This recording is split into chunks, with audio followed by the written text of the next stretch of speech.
Hello, everybody. Hi. Happy afternoon, happy evening, happy morning, depending on where you are in the world. My name is Vladis. I'm an Ashes of Creation content creator, and I talk Ashes. Very Ashes specific in this channel. You probably won't find me talk about pretty much anything else. Sometimes we go off conversations depending on what chat is doing. But how's everybody doing? I know Intrepid really hasn't promoted this a little too much, but it's because they have a shit ton of going on. But, there is, of course, the interview that's going to be happening tomorrow at 7 p.m. Pacific. If you're a Central person like myself, it's at 9 p.m. Central. And it is, of course, with Nice Gaming, Lude Lloyd, Zyback TV, and myself. And I truly feel if we can get through all of the questions that we have, we will definitely go over an hour. That is for sure. But if Steven stays to answer every single one of the questions that we have, I truly feel this is going to be this is going to be talked about.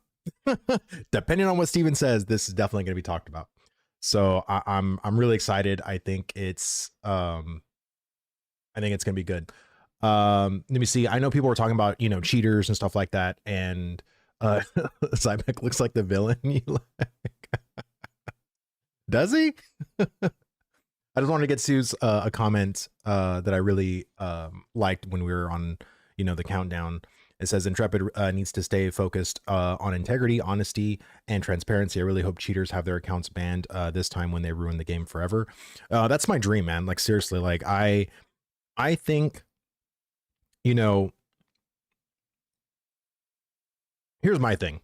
Because I know people get really bent out of shape about like, finding bugs and exploiting bugs and really going like hard on them. But the reason why I kind of don't care, it bothers me, right?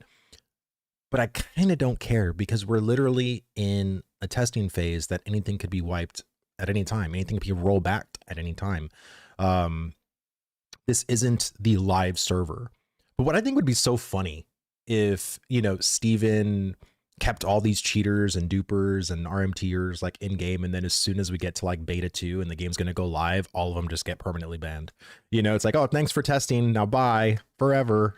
You know what I mean? Like kept them on till the very end and then just bam. Like I don't know. I think some of the stuff I think is obvious, right? There's sometimes you literally get caught red-handed. Other times not so much.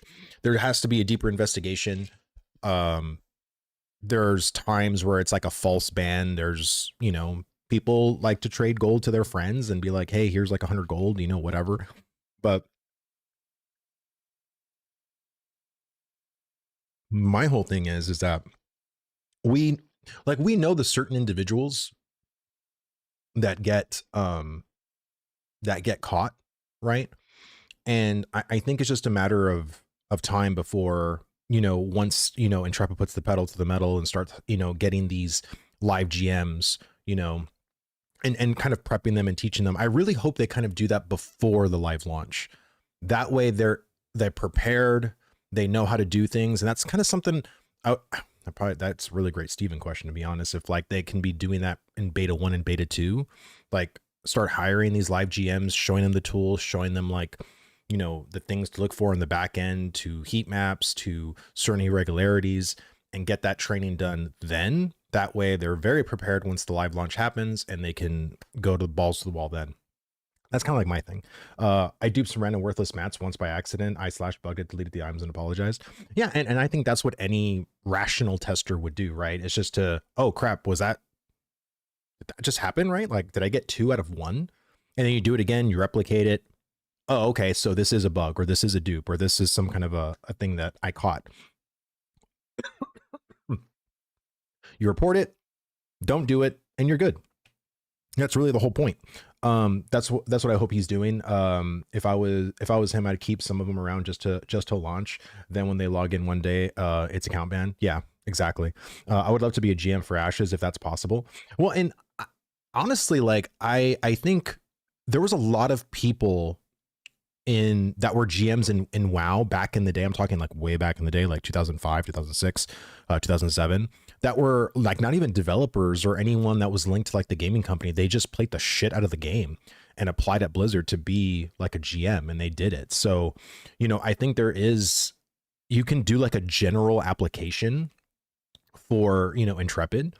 And if you are a super heavy tester and you really know this game, or you maybe just really know the community and like basic computer skills or even like intermediate computer skills, and understand like, hey, I'm not an idiot. Like I can, like once I get that feeling and hanging of it, like I'll go ahead and do it. Like I think they should. But I feel like there's also another side of the GM coin where, I remember there was something really shady going on. I'm not in that community, but I know in RuneScape there was a GM that was doing some really stupid shit because of something with a girlfriend. I don't really truly know the story, but there could be GMs that go off the wall too, right? So, I do hope they get some really quality GMs that are very trustworthy and, handle the servers with respect and integrity. I think that's pretty much what we want from a GM, right? You see, as tester, you find something and you're like, wait, that shouldn't be possible. And getting that info on how to reproduce and sending it off to the devs is always helpful. Yeah. And the thing that really upsetted me is the fact that some of these guilds knew about these things and waited, and I think that always kind of really irked me.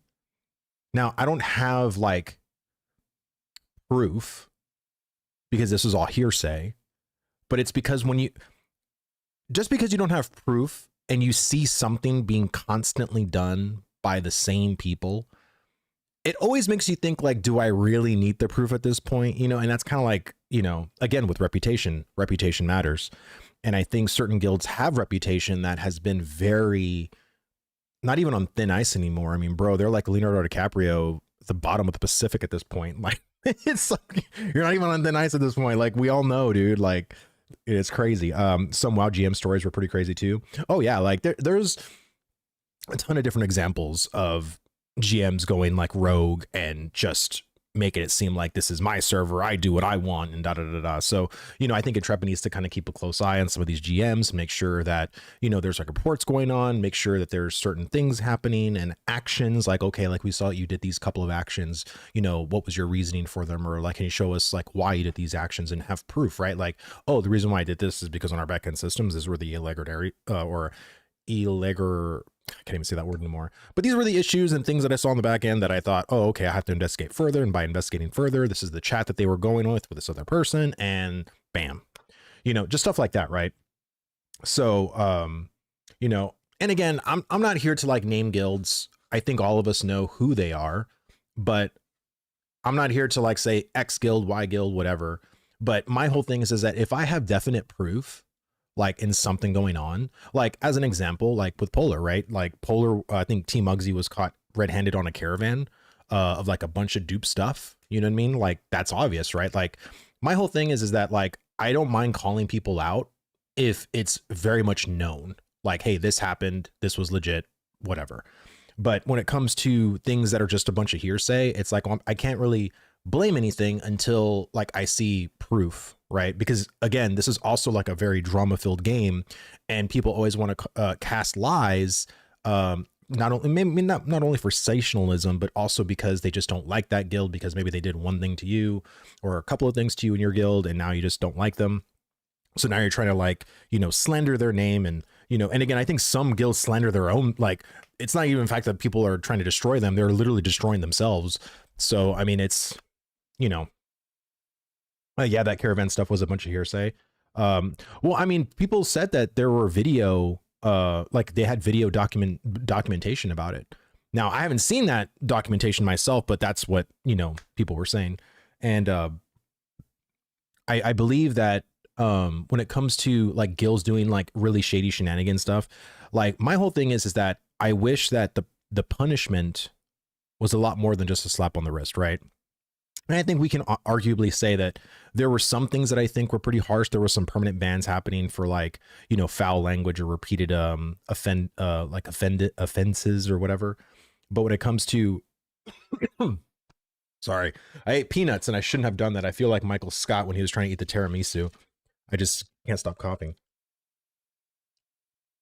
Let me see. There are some people who shall not be named literally stated about an exploit once, that since they had reported it months ago, it didn't get fixed, and that they assumed it was intentional, so they kept doing it. That blew my mind.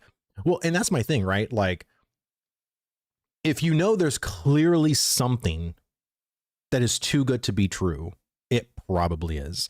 And sometimes you just can't expect them to just drop everything they're doing to then fix this one thing, right? Even though that one thing can be very destructive on the server, you know, there is bigger fish to fry, you know, across like making content, you know, fixing some of the other crap that's in the game. And I guess sometimes their priorities are a little bit like, I wish we can tackle 100 of these issues all at the same time. But, you know, just like Hector said, right, it's like it's kind of like a puzzle to like figure out like which is like the most important things to happen. And I think sometimes too is that those same guilds that then reported it probably have more private conversations with probably Steven or the developers that say, hey, don't do this. We're trying to trust you. And then they do it. And then now the trust is broken. So that's kind of that on my point. My whole thing is that I want to talk about today the Anvils. And I want to play PTR, of course, not streaming it, you know, but I want to just play the Anvils because I haven't played the Anvils in a really long time. They have made a ton of stuff for the Anvils, and I kind of just want to play it. I want to talk to you guys. Like, so this is going to be like a very casual, you know, I'll still be talking, acting like my normal self. I know I'm not going to switch to any gameplay because, of course, it's PTR. But I want to talk to the new people that may be watching me or maybe watching the future VOD on YouTube, you know, if they're considering, you know, playing the Anvils. And since I play the Riverlands, I would say like 95% of the time, it's, you know, I want to be able to give my feedback and tell them like, oh, hey, like, I think the Anvil's starting experience looks pretty damn good, you know, or it's like, nah, it still sucks. Like, it's still not where, you know, where it should be, especially for a starting zone.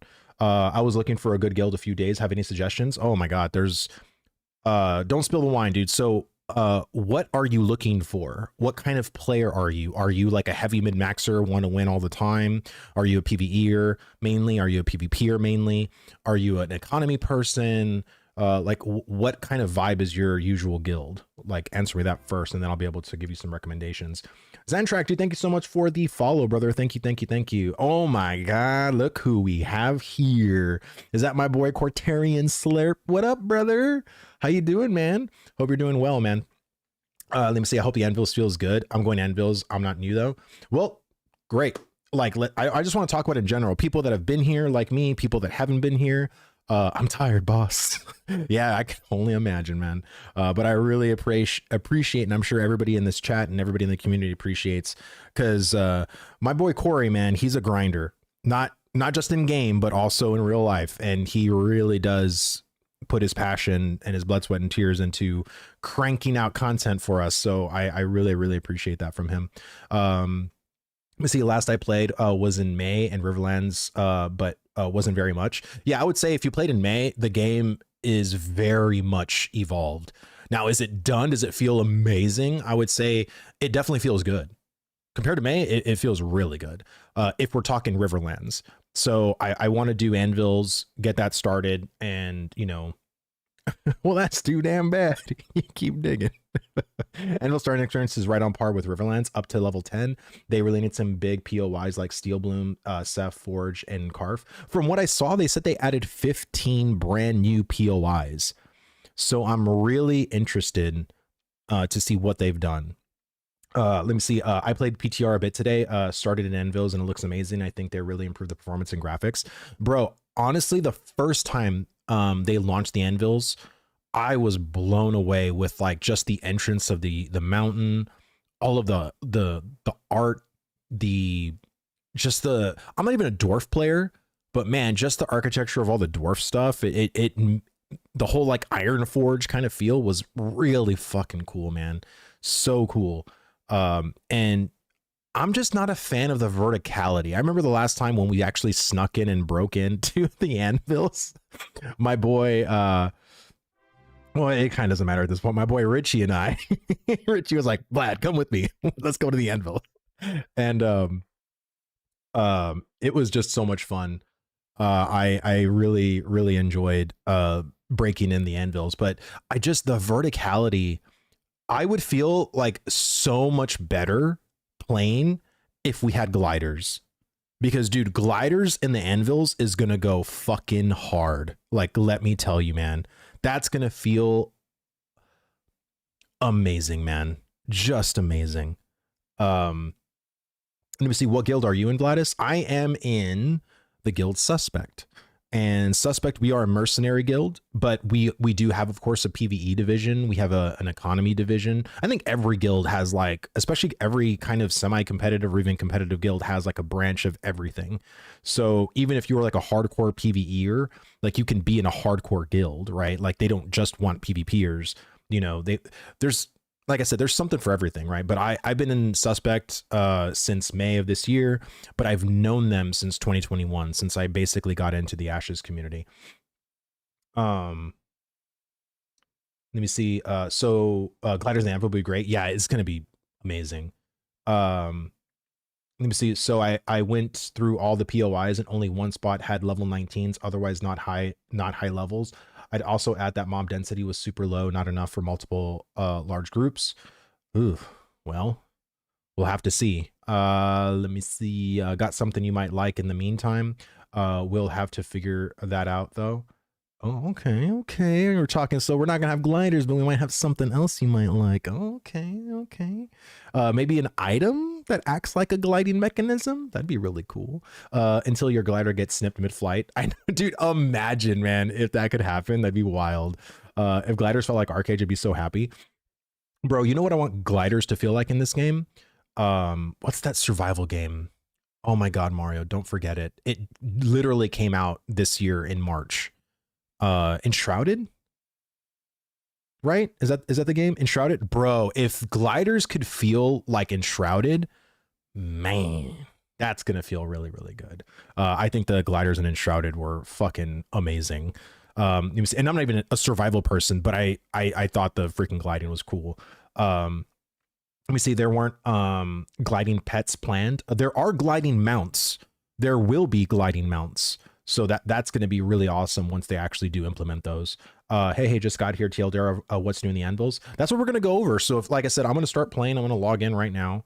And we're going to go into the Anvils, and Corey's here to make sure that he has his hand on the ban button as soon as I, go to the PTR section. So I'm going to, again, not going to go do that because I don't want to break NDA, but I just want to be able to give my take onto like the experience, what's the questing like? Because honestly, I hadn't gone to the Anvils literally until the very first time they released it, and I tried to do it. I got up to like maybe level 3 and got out of the mountain, and I remember being like in bonfire, and I was like, yeah, no. I just logged out and never logged back into that character. There's a flying mount skin in the character screen on PTR. Really? That's interesting. Also, welcome, Academy. Welcome, dude. Really been liking your lessons, man. I think since they have brand new people coming into the community, I think those lessons are really valuable, man. So keep it up. New question: any class can use any weapon. Saw a video of a sorcerer / mage using a bow. Yes. So any oh my God, did we just get an ad? Okay, no, he's on YouTube. But yes, any class in Ashes of Creation can wield any of the 16 types of weapons. So you could be a mage and have a sword and shield and have like, as your range, you can have like a short bow, a long bow, or you can have a wand or a tome or whatever. Yeah, you can literally mix and match any kind of weapon you want. You can be a rogue and wield a wand for your ranged if you wanted to, which is really cool. Let me see. I hear a lot of bigger guilds are starting Anvils. They have a layout of faster leveling there than the Riverlands. Yeah, and I think if you care about leveling fast, do whatever you want, right? But I truly suggest to brand new people to not even give a shit about leveling fast. Like, there is no reason for you to keep up with the Joneses. Go at your own pace, do what you want to do what you find fun to do, explore the game, explore the systems. Even if you join a guild, I would say any rational guild that you join as a brand new player isn't going to force you to level with their group. And, again, many of the people that are in guilds have alts that they will probably help you with or whatever. So if you feel like too left behind, your guild will be able to help you. But I would just say, join a guild for the sake of social interaction, right? Like get to know those people, right? They're going to be hopefully your future buddies in the future, but now shouldn't matter to many new people. Yeah, I got to level from 1 to 25 as fast as possible. Like, I think that's the dumbest goal, like, to have, in my opinion. I think a more realistic and more fun goal is to explore all the systems, try sports fishing, try regular fishing, try every single profession, gather, process, craft, go look at the nodes, go explore quest, go explore the land. Like, there's so much shit to discover and to find in this game. For someone to really isolate you into this very specific goal, I think will turn you off on this game personally. I truly do. That's just me speaking from the heart. Let me see. What's the answer for Anvils? Because Riverlands is going to be very crowded. Is it worth even not finished? Well, and that's what I'm trying to discover. I haven't been here. It's been a bit. So I'm going to do like an actual playthrough. I'm literally in the starting experience right now. I'm going to start the questing part and go from there. And I just want to talk about it on stream with you guys and just kind of, talk about the Anvils. Like, what's your experience like? What was your take? How do you feel the Anvils is? What parts of the Anvils do you think still need work? What parts of the Anvils do you actually like? I know most people always want to highlight the negative, but I think also highlighting the positive, again, as a developer, you think everything on the table is going to either be on the changing block, the axe block, and you just never know. So if you can reiterate like, hey, I really liked this about the Anvils, or this particular thing, or this particular quest, or this particular POI, state that. So that way they're not second guessing themselves at Intrepid, right? That's really more of an opinion. A lot of people enjoy the race. Yeah, again, I'm more talking for like a brand new person. And if a brand new person enjoys racing to max level, cool, that's your fun. But I would say there's much more to the game than power leveling to 25. You know what I mean? And I don't want them to get in this grinding for 8 hours in these single spots all the time. And then literally, being level 25, then doing all the discovery, then doing all that stuff. I think, for some new people they could burn out by that time. You know what I mean? Is all I'm saying, right? So it just depends. I'm just trying to tell people, like, do what you want to do. And if that's what you want to do, then great, do it. But I feel that there's a lot of coercion sometimes within certain guilds to prioritize the leveling above everything else, because there's people that have been here since phase 1. It's not new to them anymore, but to someone who's literally has never played this game, that's unfair to them, is all I'm saying. We haven't gotten Sujoma yet in the north of Anvils, but we will. Yeah, I think we will eventually too. People have access to PTR. There's no keeping up with the Joneses right now. Just learn for full release. Yeah, and I think that's the more important and just the better way to go, Burrito. I'm completely with you on that one. When are they going to release the mage staff? I think weapons are slowly. There's still more types of weapons that need more rollout. But yeah, I'm waiting for. I would have think the two-handed staff would have been something that we would have had in phase 1 because it's such an iconic weapon for magical casters. But I guess they just needed more time with it, right? So we'll see what happens. It's one of the most beautiful and badass places in any MMO to date. Also, a funny thing: flip between medium and high settings and global elimination. So what do you mean flip? Like go from medium to high back to medium, or what? Because I've heard that there's still some lighting issues. I mean, in the Anvils. Okay, so where am I going? Trust community. Yes. Right. Let me see. A lot of people are also complaining after the race is over and they still won. Well, that's for me. I feel like sometimes when the race is over, it's like, now what? You know what I mean? Like, I think having the leveling still in your mind, right? Like knowing that that's something that it keeps you playing. I think for most people, like once they feel like they're max level, most people don't tend to log back in because they feel accomplished already, right? And I think having that little breadcrumb of like, hey, you're still level 9 or you're still level 13, keeps people still logging in, on a daily basis. This is why I don't truly understand the whole race part, because stuff like that's still able to tune. But I also understand there's a lot of guilds that hate each other in this game, and they're trying to do it for a competitive advantage to just shit on the other one, which is fine. But I just think that in my mind, I'm like, there's just more important things to do than that. But if that's their fun, then hey, I'm not gonna be here to take away their fun, right? But it just becomes like an is what it is situation. Let me see, isn't this NDA? No, it is NDA. I can't show you. If you're a brand new player, like I can't show you the Anvils. But again, we can still talk about it. So that's why I want to experience it firsthand first, and then, you know, and then be able to have like an actual experience. So the people that maybe have experienced the Anvils in chat, like I'll be able to understand, but I don't. So it's like I can't understand what the goods or the bads are because I just haven't experienced them. Let me see. In the Anvils, just check out both settings if you go from a very dark room to fully lit. Oh, okay. So just like go back and forth. Got it.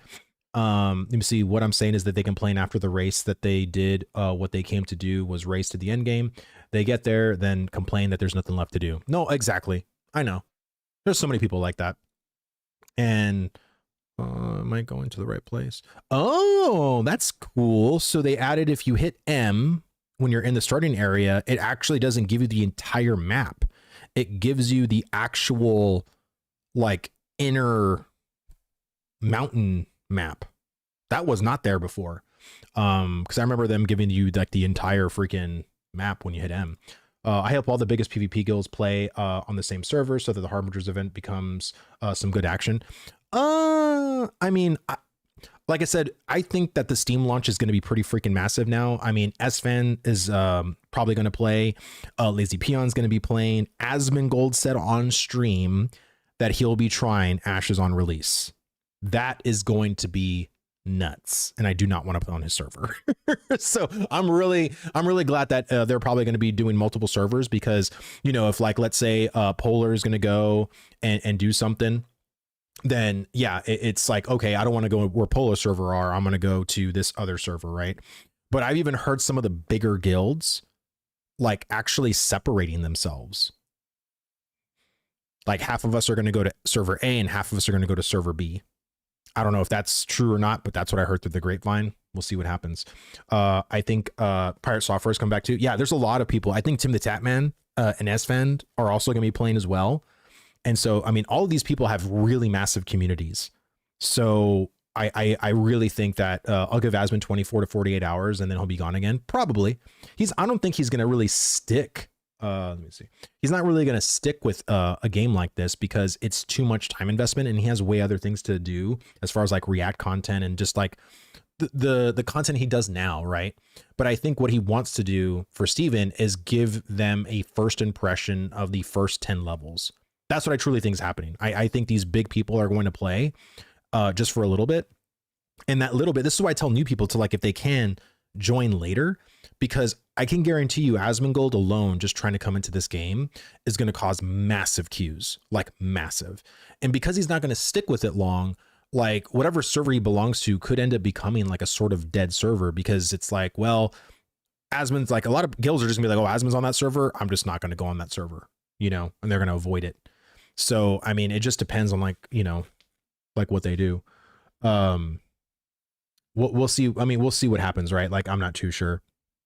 He'll make his level 10 and he, since he can't be ganked before then, that's what I mean, right? Like, I think he knows the fact because Asmongold had such an unfair experience of Ashes when he first played. And I think by him experiencing the way the game is now will actually he'll be able to play a warrior and experience these moves and experience the world without the hassle of PvP. You know what I mean? And I think some people need that entryway in to know that, well, there is still PvP in the future, but I can experience this game for a little bit, you know, PvP with PvP restricted. And hopefully with that in, allow certain people to have a more open mind to the game. Right. Some people will still be closed-minded about PvP and be like, oh, I still don't, I love the game, but PvP I'm not about, so I'm out, you know, and that's very well what could happen. I'm going to go use the bathroom real quick, guys. I'll be right back. 1 second.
am back.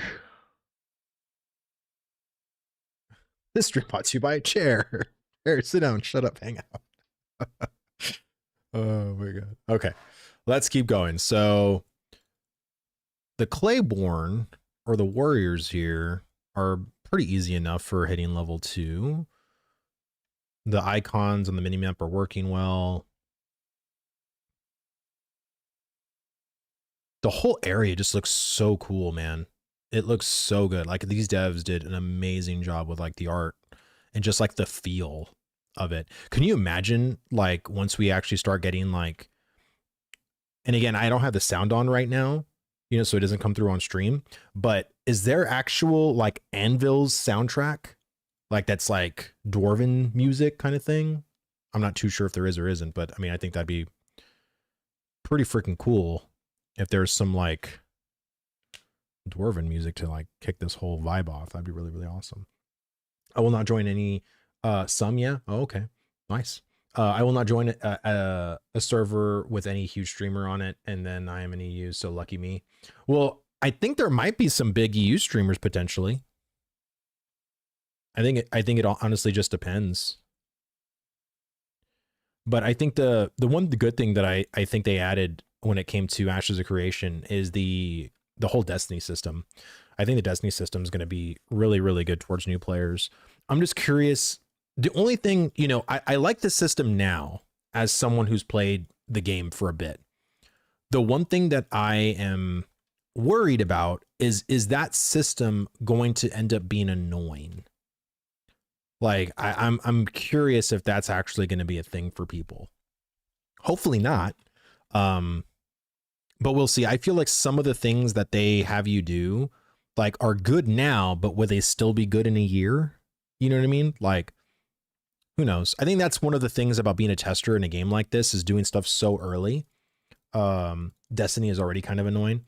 Yeah. And again, I think because you're such an early adopter like myself, there's always going to be certain things that you're going to. Okay. That was done. So now I got to speak with Root Warden Flamekeeper Camp. Attuned to the Ember. Okay, attuned. Return to. So they finally have different. They have a check mark now.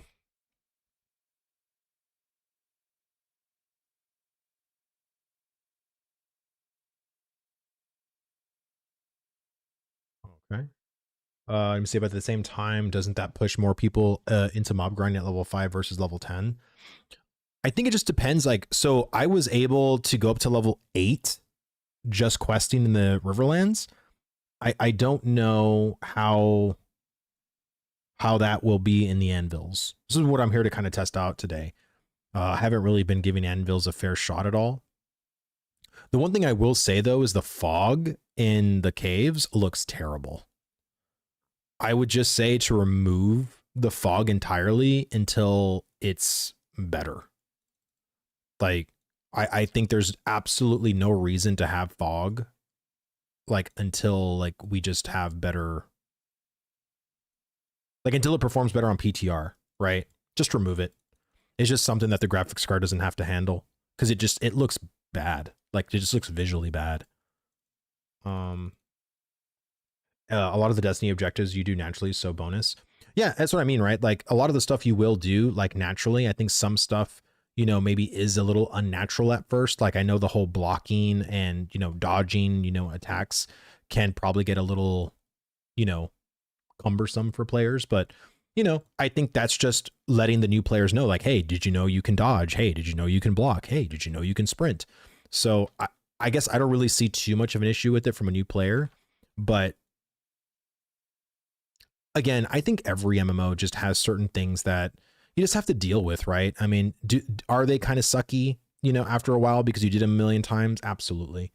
But I truly think if you remember how you felt as a brand new player experiencing that system, I think that's what really matters. You know, so a lot of the veteran players are, you know, they understand that, hey, yeah, you know, this isn't for me, it's just a little bit worn out, but I understand the value it has to new players. And I think that's the the larger sentiment, right? Some of the larger guild leaders perhaps could use a player guide to answer questions on the fly as needed. I would say so. I think if you're like a guild lead and you like, I would basically put that in your guild, like your Discord, like, hey, like this is an FAQ of like the game and, frequently answered questions or whatever from like our guild or from the game or, whatever. But of course, it takes someone writing that up and putting that together, right? So, but yeah, I think that's like a really, really good idea. Why can I not interact with this thing? Guess I can't. Let me see. I got to level 9 in Anvils with no focused mob grind. And the only reason I did a little grind was for essences to make to make a nice weapon. Interesting. This is an interesting. It's a small little thing, but I'm doing the heartwood pickup in the cave, and it says deliver heartwood roots to Tamara Rivermint, and it says 0 out of 3. Should it say 0 out of 3? That just because I have all 3 picked up, but I guess maybe it's like I need to give it to them kind of thing.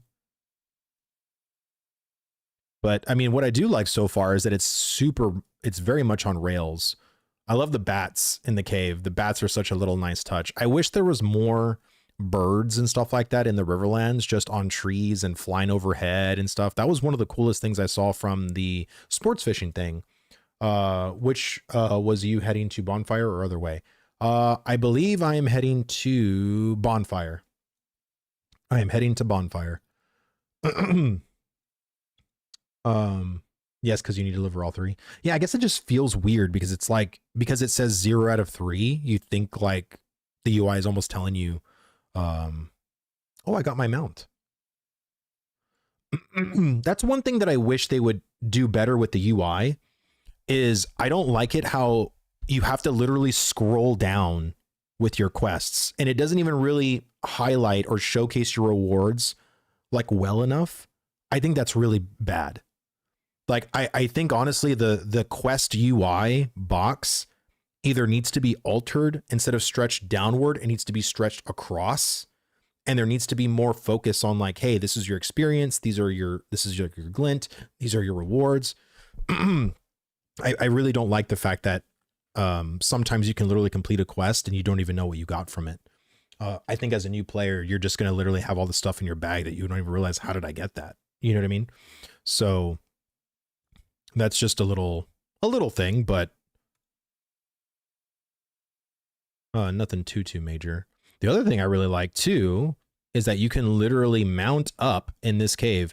God, coming from World of Warcraft, that's like the best thing in the world, dude. The fact that you can see the quest details in the journal. Yeah, I know, but when most people aren't going to hit J, like as they're naturally questing, they're just going to go do the quest, go to the quest giver, and that UI box needs to be in a good state, is what I'm saying, because that's what most new players are going to see.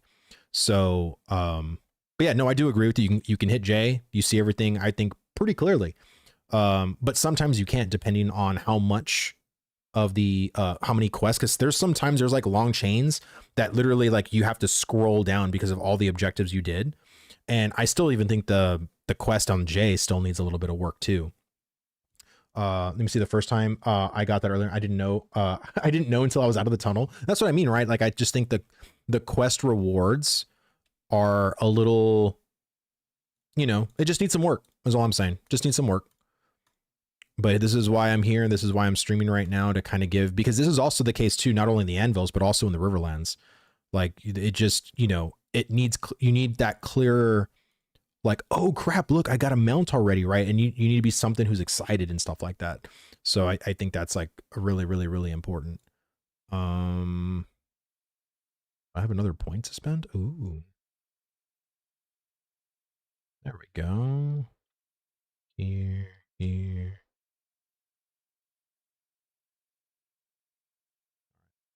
Who's best PvP? What do you mean? Like who's best PvP? Like you mean what class is good for PvP? If you're talking about classes, I would say probably either Bard, Cleric, or potentially Rogue. It just depends on like what you're specifically looking for, or what you specifically like as a player. But I would say Bard is really really really strong, and I would also say that Cleric is really good too, because you can keep yourself alive and stay in the fray a lot longer. And I think if you're more of like a melee person, then I think the only real viable melee person right now in PvP is a rogue. So, yeah. Mage, yeah. So Bard really good. Mage right now is okay. But it really depends. Max, dude, thank you so much for the sub, brother. Thank you. I hope you're enjoying the stream so far, man. Thank you. You see, I was suggesting Asmon have a guide as needed. I think Asmon's played MMOs for a long time. You know, I would say as long as I have. I don't think he's like a noob like player, but I think I'm not really so much worried about him like learning the game, but I wouldn't mind. But I think the Destiny system is going to help Asmongold tremendously when it comes to like learning the game. Let me see. Wow, your YouTube stream has more than here. Weird to me. For some reason, I've been doing very well with YouTube. I think YouTube, you know, because that's where my main content is, right? That's where all the people subscribe to me or whatever. And honestly, I'm not gonna lie, like if I were to view someone and they're multi-streaming, I'm more of a YouTube viewer than a Twitch viewer myself. The YouTube video, it doesn't lag. It's a better experience for me because I'm more of a lurker. Like I comment every once in a while, but I am very much a lurker when it comes to the people I enjoy to watch. So yeah, and most people like the fact that they don't have to deal with the ads, right? Like if you have an ad blocker or, you know, and hey, like I don't mind, you know what I mean? Like I said, that's why I stream to both. I lurk a lot too. Yeah, me too. I lurk a shit ton. And, you know, I have, you know, people who watch me on YouTube and they're lurkers too. And I'm like, hey, I understand. Like, I'm not much of a chatter too. Sometimes if I hear a conversation that I'm like, I got to say something, then I will. But I'm, you know, I'm not one of those persons that like engage like all the time with the person. And mainly, it's probably mainly why I'm a lurker a lot too, is because I watch people who have like thousands of people. Like I really don't watch too many small streamers, except for like my Ashes content creators. Like if Nice is streaming, I'll watch him on YouTube. If let me see who else like streams. Like Dusty, I don't really watch Dusty too much because like he streams for a long time. And sometimes like I'll pop in once in a while on YouTube for him too. But I would say like I like watching streamers personally that stream for like a limited window. But that's like my thing, right? Like, I mean, I am, you know, when Asmon's streaming, like I only watch him for a little bit because I like watching his YouTube videos more so than his streams. Like that's my thing. True, I came from YouTube to chat with you on Twitch, but I watch all your videos on YouTube. Yeah, thank you, man. I really appreciate that. And I think a lot of people just prefer the YouTube ecosystem, and I think Twitch has been handling themselves very fucking poorly lately too. Just with, you know,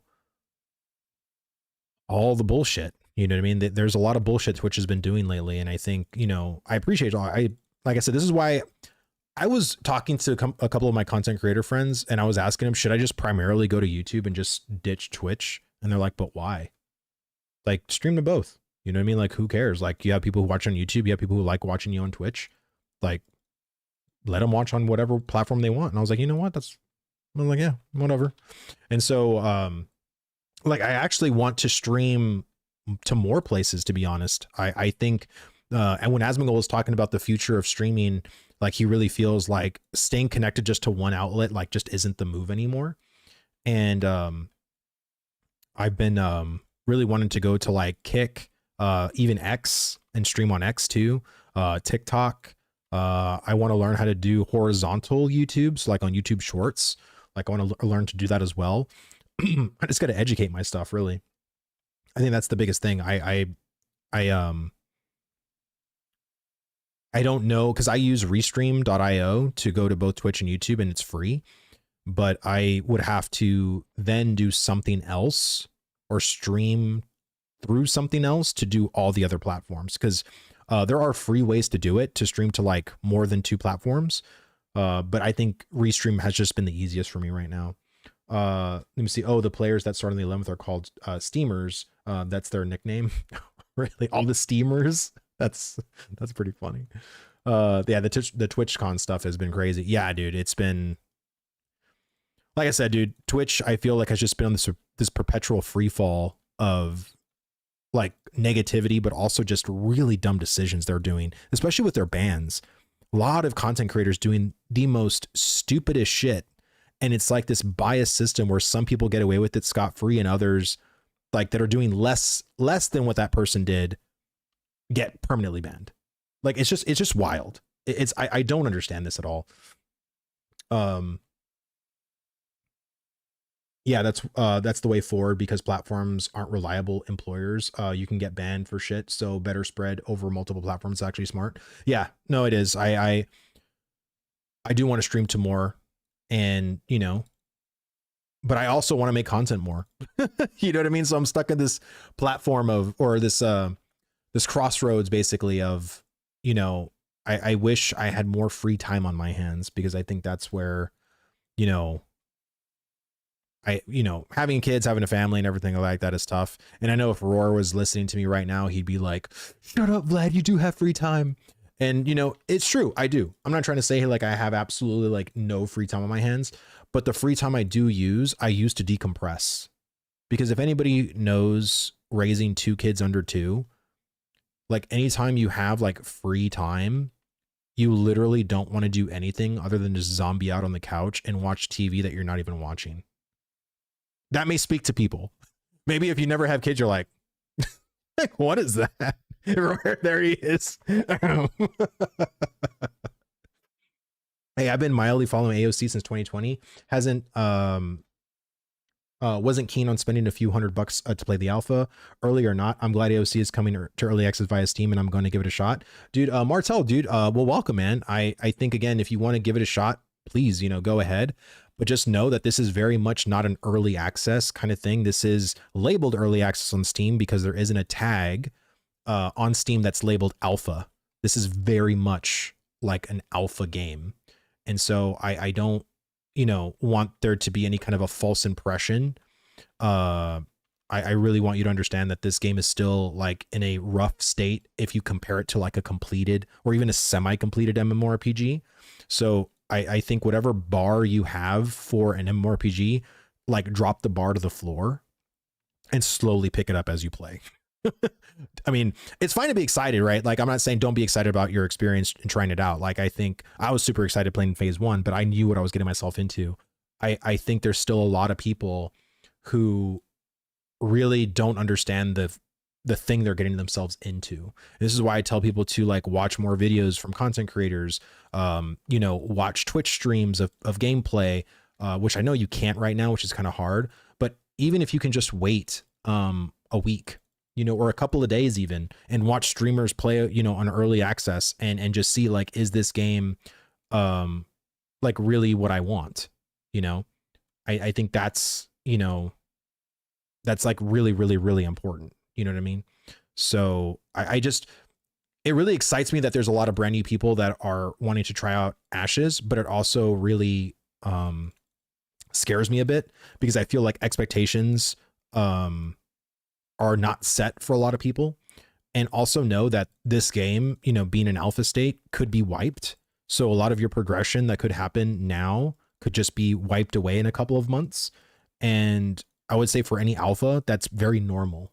So I just want you to be aware of these things because I think they're very important things to understand in what you're getting yourself into, that this game can be wiped in a few months. Things can be massively altered, and things could potentially be rolled back.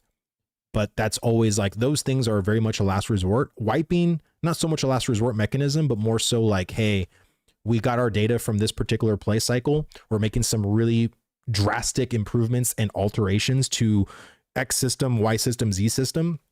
And we kind of want to start over from scratch to see now how the economy, the gameplay, just the overall experience differs from our original or our prior test, right? That's kind of it. But the game right now is definitely sandbox. Players make it fun. Get a guild ASAP. Yes. Like a lot of what you're doing now, and the design intent for Ashes of Creation is supposed to be a theme park, or I'm sorry, a sand park. Very much a sand park. And what I mean by that is that there's the terminology of sandbox, which is like a survival game kind of thing. And then there's theme park, which is like an on rails, World of Warcraft kind of experience where you're handheld from place to place to place to place to place. Ash is supposed to be like an amalgamation of both. And right now we're still kind of missing the park, the theme park aspect of it.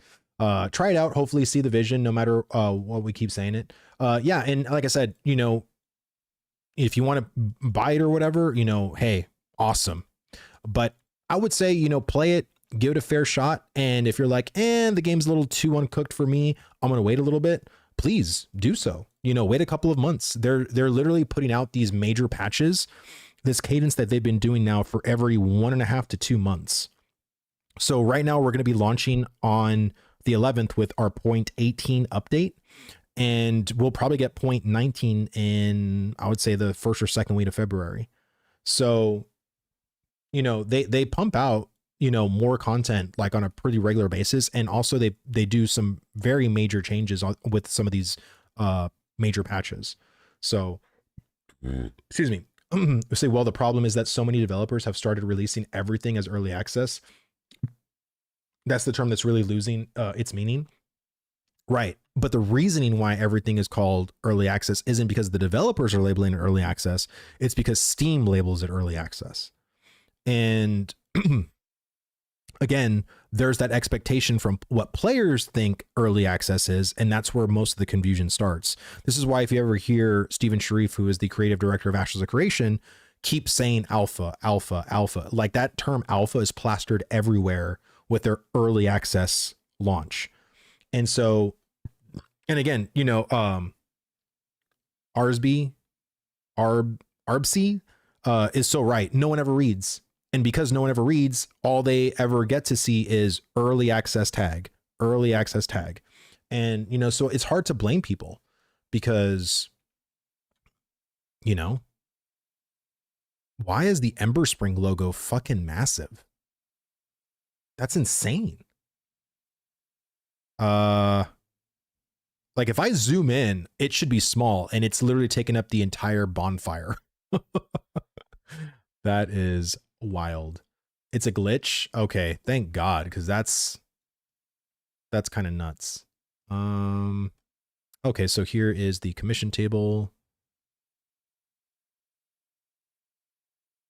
Pick up a crude axe. See, I already have all my weapons. So I really love, honestly, I do want to say this. I gave feedback earlier. Crude. I gave feedback earlier.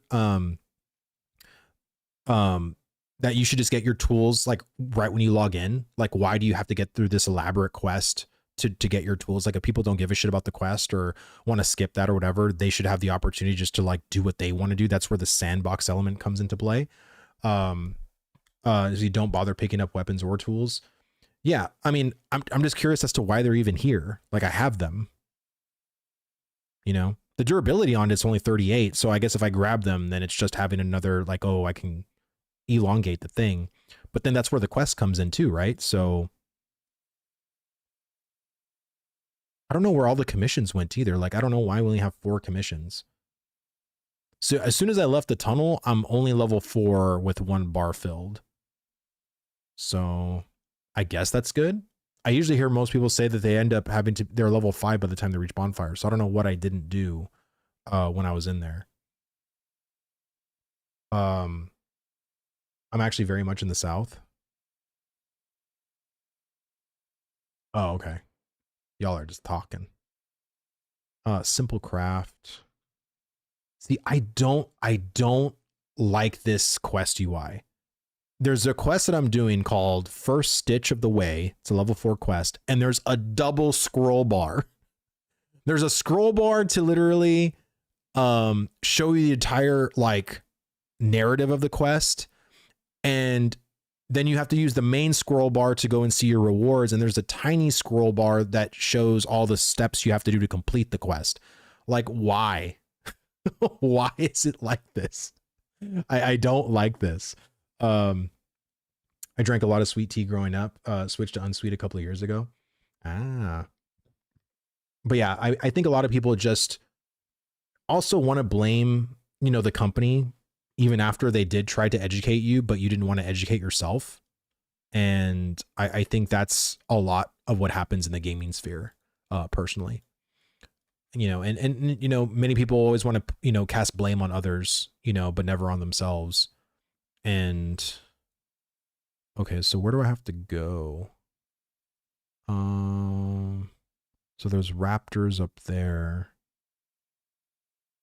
So slay broodlings. Where are the broodlings? Okay. So broodlings is a level 6 quest. Where's the rocklings?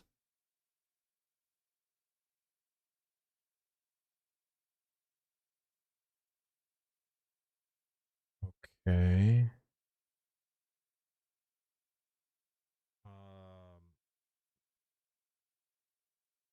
Is it this road, or is this up or down? Sorry, I'm trying to do this quest and it's just weird because it's like I have all these commissions that I have, and maybe I shouldn't even do the commissions. Honestly, that's one bit of feedback that I really want to give to Intrepid is please, please, please in your journal, like label, like when it says bonfire and it gives you these quests, make like a hyphen commissions. Like, so I know these are the bonfire commissions. These are the Jova commissions. And when it just says bonfire, that means that's just the quests, like the actual bonfire quest and not commissions. Like, I think that's another thing that I would really love them to do for the UI as well.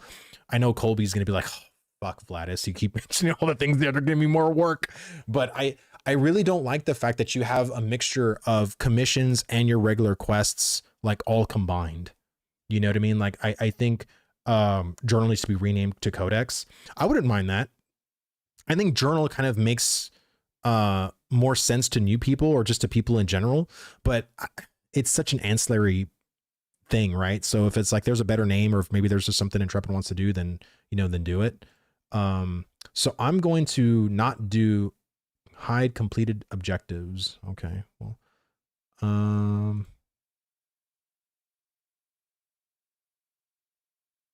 see, and then there's quests and commissions. But this first stitch quest is an actual quest. It's not a commission. So I don't know what that's about.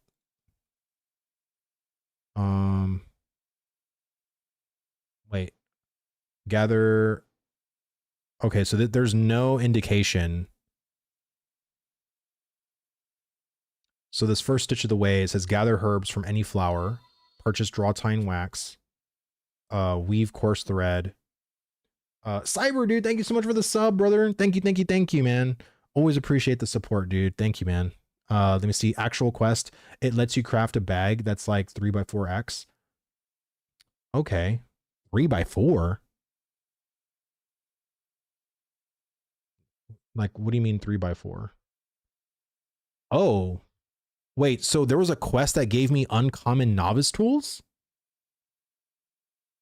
What? When did that happen?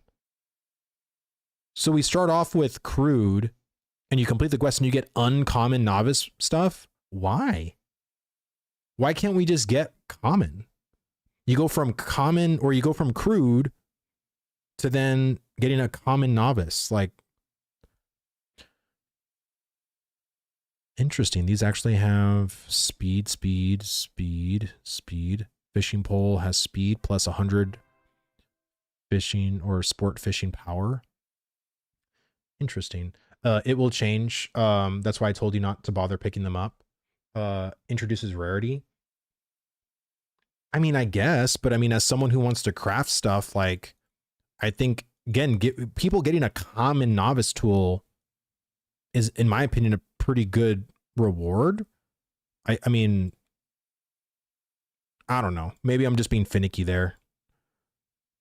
But let's get on our RAM and let's go pick some flowers. Well, where's the freaking person to sell to?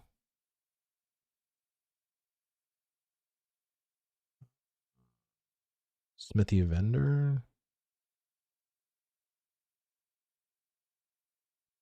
Only difference is durability, not important. Well, I would say, honestly, you're probably right. In the grand scheme of things, like, it's probably not, like, super critically important, but I would really want people to, like, sell, like, uncommon tools and higher to people. But it's like, now it's like we have to start at rare, right? At novice. So basically, any of the common and uncommon stuff you gather as a novice gatherer, like, what do you do with that stuff? You know, do you just sell it? Like, that's kind of the, it's my sister calling me, but it's okay. I'll talk to her later. I'll report it as a bug. Yeah, I'll probably have to. Slash bug. See, hello Vladis. Did you time your run in Anvils?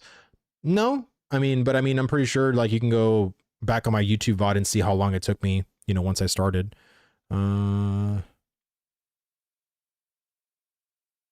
What would this be? Like, quest item?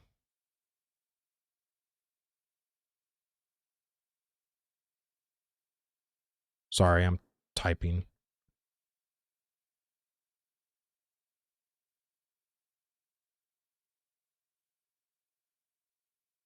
Unsweet tea, dude. Thank you so much, brother. Really appreciate you hanging out for a little bit, man. Have a good day.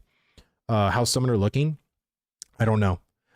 Summoner is a class that I really, really want to potentially main, so I'm not playing it right now because I wanted to let it cook in the oven a little bit more until I get my hands on it, because I want my first impression to be a more accurate, or not a more accurate, but just like a better fleshed out first time experience than where it currently is now. Cheese, dude, what's going on, brother? Welcome, welcome, man. We're just here doing Anvil stuff.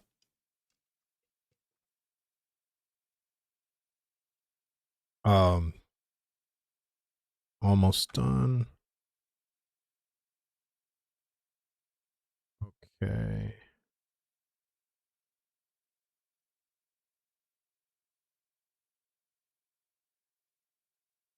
Okay.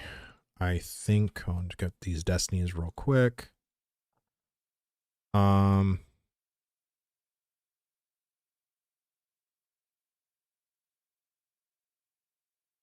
was a lot of experience right there, just doing those.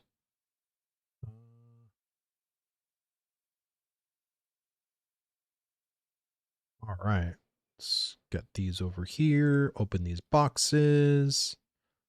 I love the fact, dude, that's what I've always wanted from MMOs, is the fact when you get like a box, like the fact that you can choose your reward of like a health salve, a mana salve, some rations, or even like a scroll. It's a small thing, Intrepid, but fucking good job, man. I've always wanted this type of shit. I hate how Quest literally just give you like two choices at best, and sometimes they both suck, and you just pick the one that doesn't suck the most. And I really like the fact that like you actually have really good selection of rewards, like for leveling and shit. I love it. I pick the health salves every time. I love the health salves. I don't really have a problem with mana too much as a fighter, at least early on, but I really love that option. There we go. Legs. The one thing I will say too is the reward icon. Like, and this is another Colby thing, because Colby is one of the dev Intrepid people that works in the UI department. I wish there was a better way that they can do the reward UI, because there's so many times, like from left to right, the very left one could be heavy, but then in other times it could be light. If it had like a uniform like approach in every single thing where it's like the left one will always be light gear, the middle one will always be medium gear, the right one will always be plate gear. But that is definitely not the case. You know, it's a small thing. I get it. I understand, but I'm nitpicking here because it's just like for players that think, I would assume from left to right, it would be light, medium, heavy. And, you know, that is definitely not the case sometimes. And you can literally just get the wrong reward. There we go.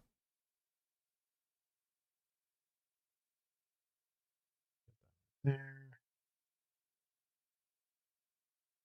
Hey Vlad, did they fix the recipes in the Anvils? Like, are the right mats out there at the moment?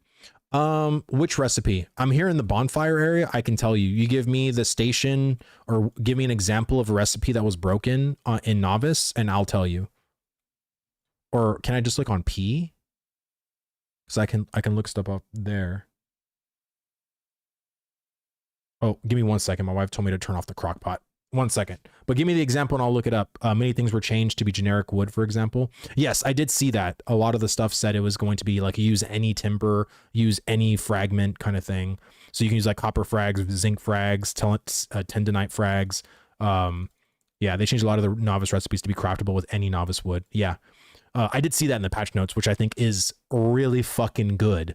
I think novice should be probably one of the only tiers that is flexible in this regard because you're fucking novice. You don't know what's of quality, what's the difference between this wood, this herb, that herb, this mineral, that mineral, and you're just mishmashing shit together because, again, you're fucking novice.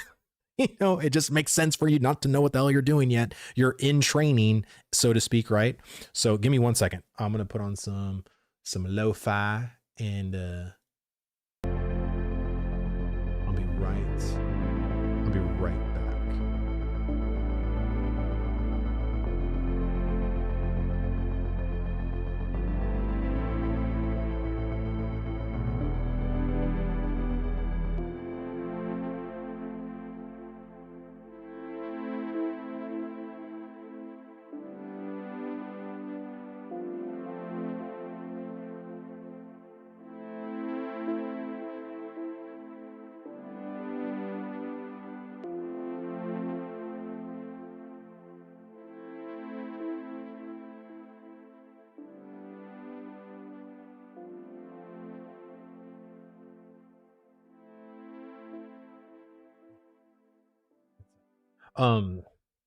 Just want to say a little shameless plug to my wife. Dude, my wife, you know, she's been wanting to lose like a little bit of weight because, you know, she had a baby and, you know, she's trying to get rid of the baby weight still. And she's been on this kick of like wanting to make everything from scratch. And she's been doing a really awesome job. Like she wants to make like ranch from scratch. She wants to make ketchup from scratch. She wants to make bread from scratch. She wants to make more like tortillas from scratch. And like every single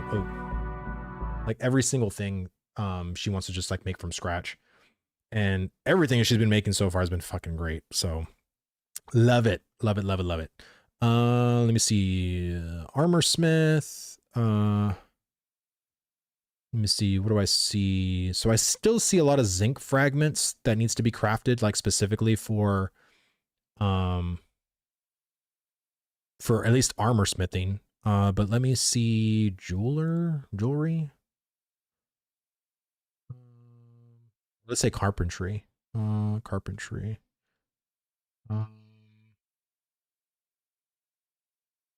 You can get zinc and copper in anvils.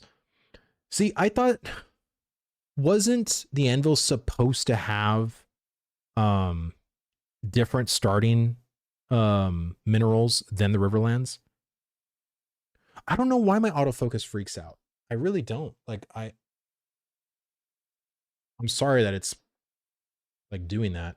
Maybe I should scoot up closer. Only checked in to see if they fixed the 1 corpse per huntable versus the 3 to 5, still not fixed. Yeah, Anvils also has the tendonite and rough rime. That's what I mean, right? Like we can't get rough rime and tendonite in the Riverlands, but why can the Anvils? Right? Like that to me, like my whole thing was like, you know, when we were pitching this game and I was talking about this game a lot, was that every biome was going to have specific materials native to that biome.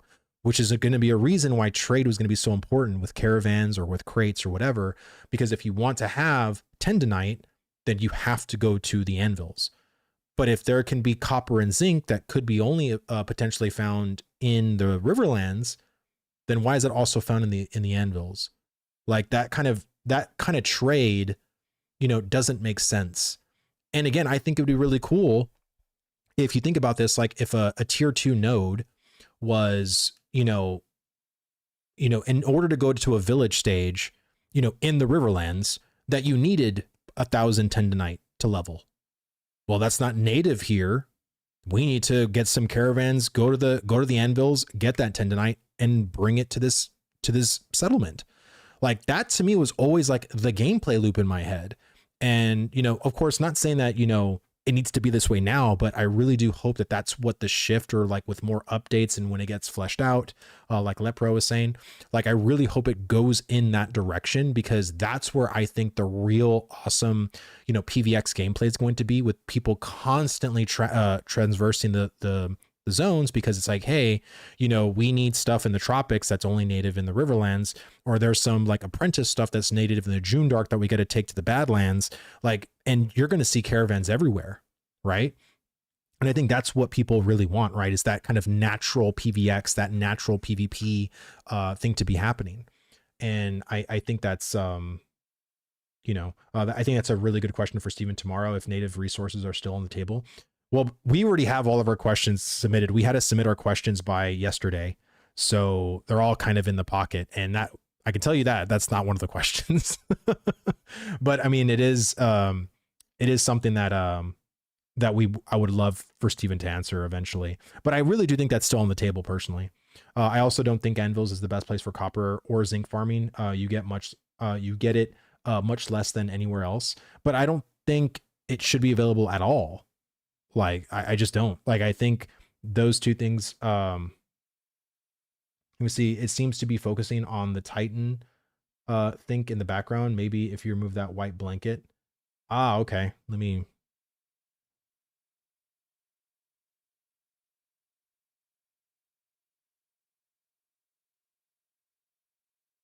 Thank you, brother. Appreciate it. Let's see if it works. I think that might be happen with the high-end mats. Well, I think, in my opinion, like, I think it should happen earlier. Like, why should it only be high-end mats? Because that means it's only going to be an end game loop. I call bullshit. I think that should be a loop in general, no matter at what tier, what apprenticeship. I think that should be a thing that's just something that the game does.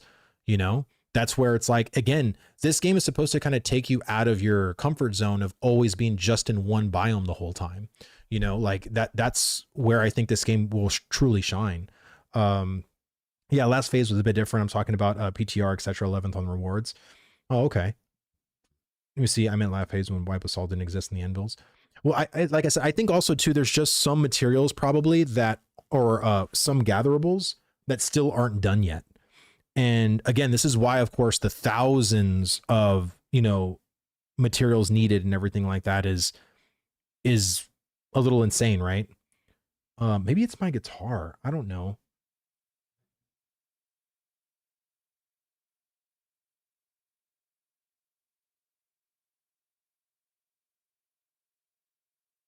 Okay.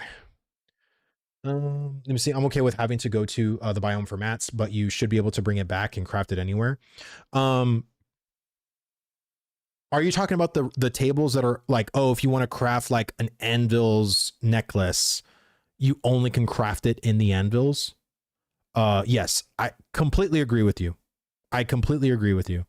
I think if, let's say, as an example, you bought the recipe in the Anvils from like, the people that are in the Anvils, you go to like a marketplace over there, you find the recipe over there, and now you're in a whole other biome and you want to craft it in like, let's say the June Dark or the tropics. I think you absolutely should be able to. I think there should be potentially some exclusivity, right? Like if you think of something like Thunder Fury from World of Warcraft, where it's like a very high end, like a tier 3 novice or potentially like a tier 3 apprentice that is very specific to that biome, fine. I'm okay with that. But I think the majority of the shit should be crafted to be able to be crafted anywhere, in my opinion. plus a mat with 90% drop rate here and 0.01 drop rate. Where are you going to grind materials? Let me see. I think, oh, I'm sorry. Let me read your other sentence first. I think they have a plan for that with minerals. Unfortunately, the continent isn't complete and they also have other things to finish. Yeah, no, of course. Like I said, like, I think the reason why I'm just saying this now is because that'll also either reaffirm to the developers, you know, oh yeah, we're still doing that, or be sort of disappointed in their head, be like, yeah, about that. You know what I mean? Like, we'll see. We'll see.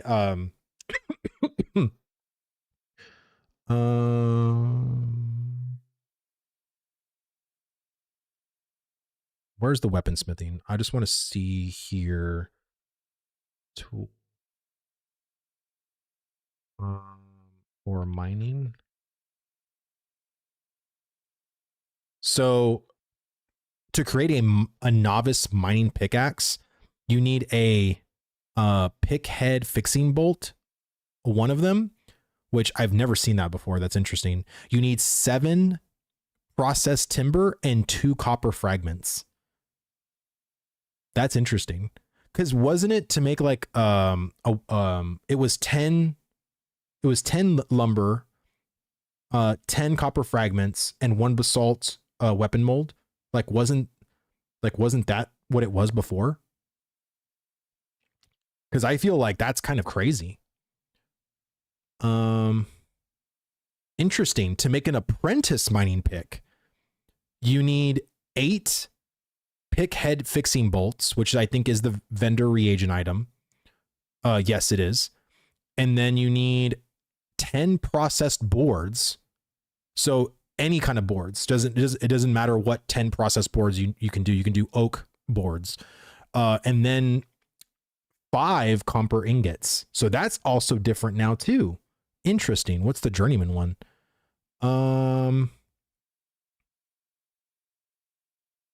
Interesting. So for the journeyman mining pickaxe, you need 23 pick head fixing bolts, 10 processed dried boards, 10 copper ingots, and 3 tin fragments. So no more animal fat. Because remember, that was the whole bottleneck when you had to make the stupid apprentice like basalt, like the mold for that was like getting like the proper rarity of animal fat and all that bullshit. So yeah, that's crazy. Ooh, what's the master? Wow, to make a master mining pit, guys, you need 1 oak timber and 5 silver fragments. Isn't that crazy? And it costs 1 copper too. No, that's wild. There's actually a slag breakers mining pick, and that is 25 silver to craft it. It also cost 80 pick head fixing bolts, 6 dried ash boards, 5 copper ingots, and 1 glittering steel ingot. And this uncommon mining pickaxe gives you 244 mining quality and 105 mining spoils. That's crazy. Let me see. Wait, why was that blocked? It's the word fat. Oh my God.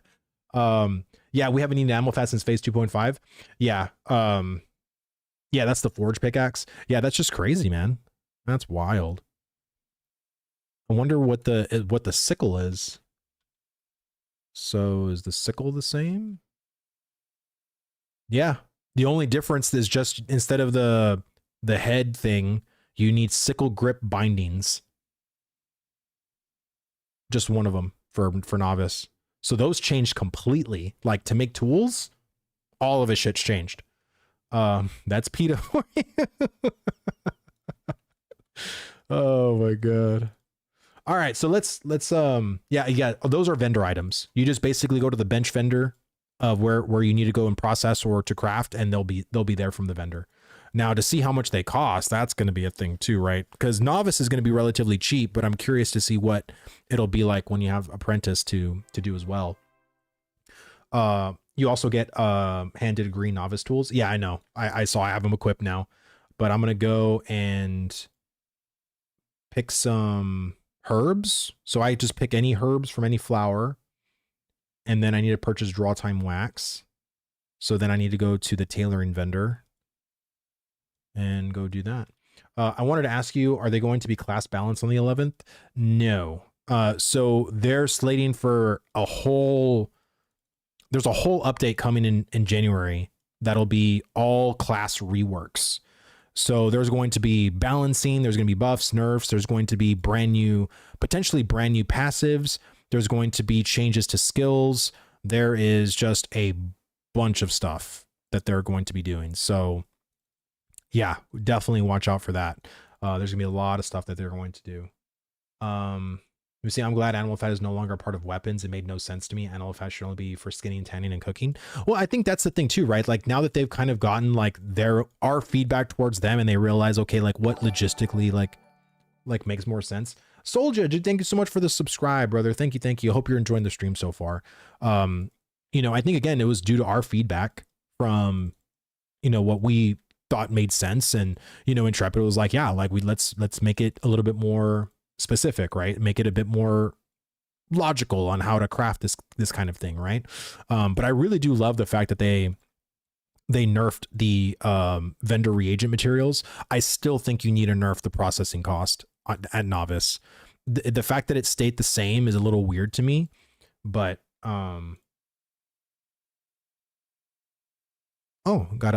shit, I think I declined it. Why is it on that side and not on this side? It should be accept decline, not decline accept. I'm sorry. If you're watching my stream and you try to invite me, if you can give me another invite, it did not. I don't know why the UI is like that. It's so backwards to me. Dude, it literally says invite to party and it says decline accept. Wouldn't it say accept decline? Like, I don't know. That's just weird. I did 100 wood for 30 silver. I mean, but should it be 30 silver? I mean, I don't know. Like to me, I think for novice materials, I think it should be cheaper. How much cheaper? I don't know. I'm not saying it should be like 1 silver to do 100, but I think again, like you have to understand there are people that aren't going to know well enough to make gold, right? So I think it should be at least 10% cheaper. You know what I mean? Not like a huge nerf, so to speak, but something. There's literally no flowers up here. Just a bunch of trees. You're on the PTR, right? I can't see gameplay, so that's my assumption. Yeah, no, I'm on PTR. You're basically just getting me on like a little bit of a talking head situation, you know, as we just hang out, chat, talk about the game, talk about our, you know, experience in the PTR, talk about the Anvils. What do you guys think is the biggest issue with the Anvils right now? Because I can tell you from my experience so far, to do anything or to go anywhere is just a slog. Like, I think I'm going the right way because I think there's like a verticality that I'm experiencing here. But yeah, private test room. Yeah, it's the private test room or public test room. It's interchangeable, right? Whatever. But basically it's stuff that you can't see. It's under NDA. Hoping the secondary architects come soon. That will probably come I would say the first introduction to the PTR for that would probably be the end of the quarter of Q1 next year. Dude, there's no flowers. Like where did it expect you to get flowers?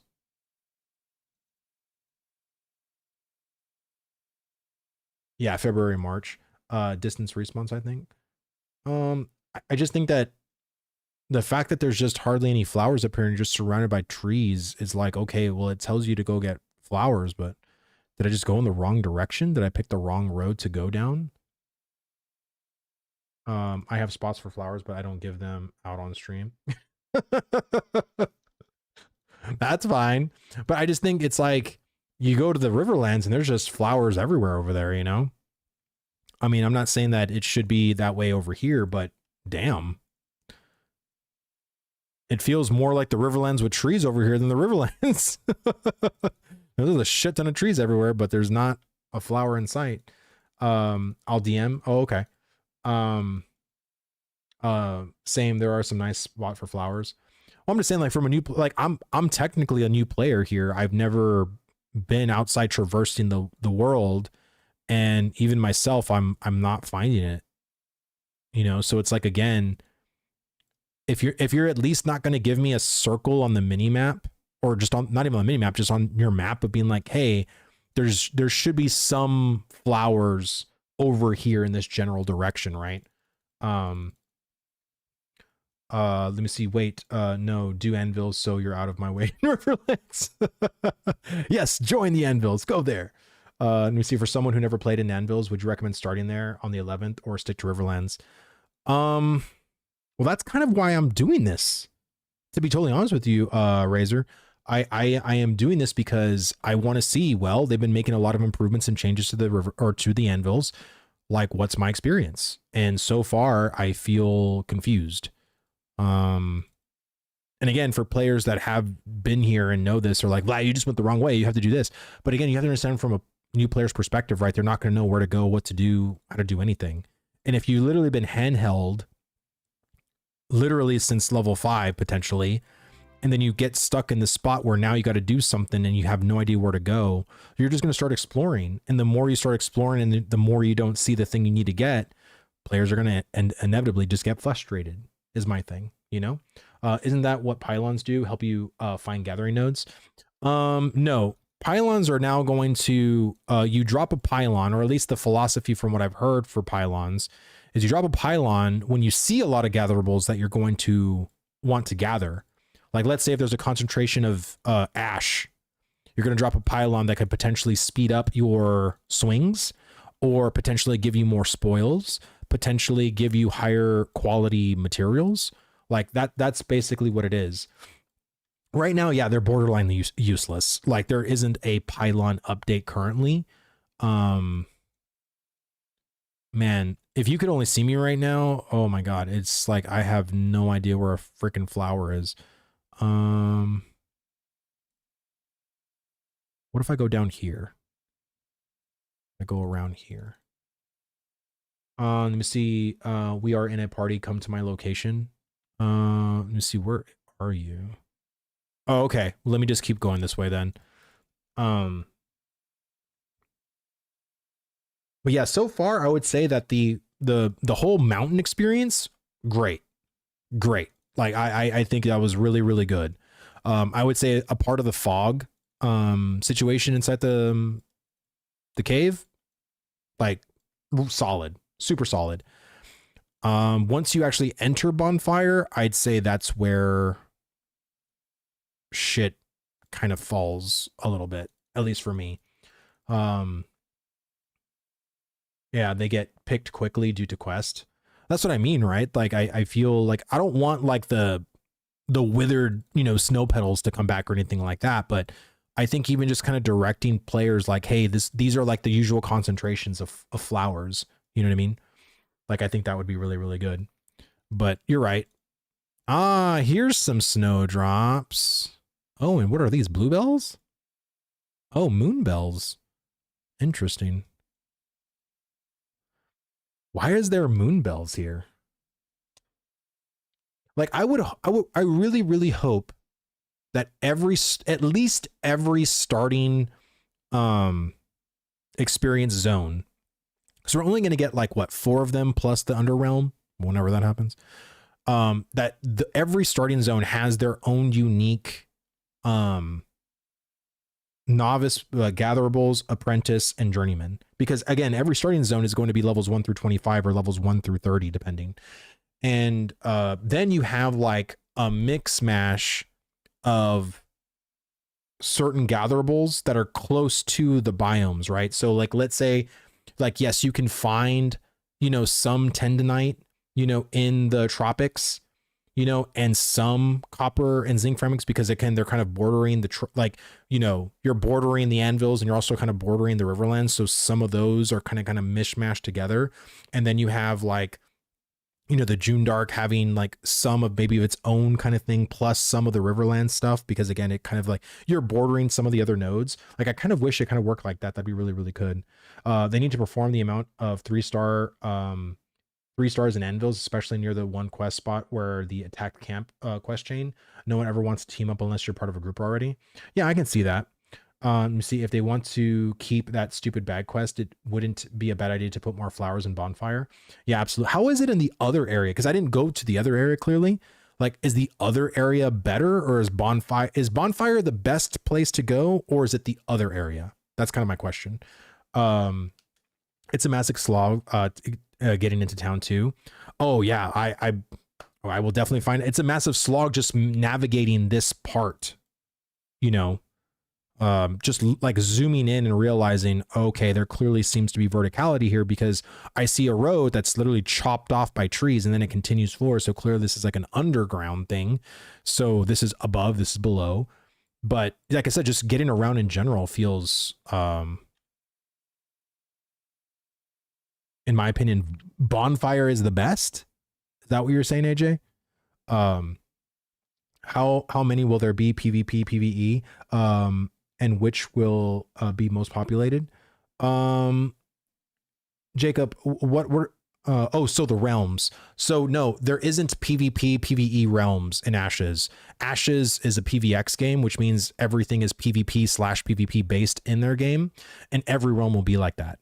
There's a flagging system that where you're protected as a PvP player, you're protected from PvP from levels 1 through 10.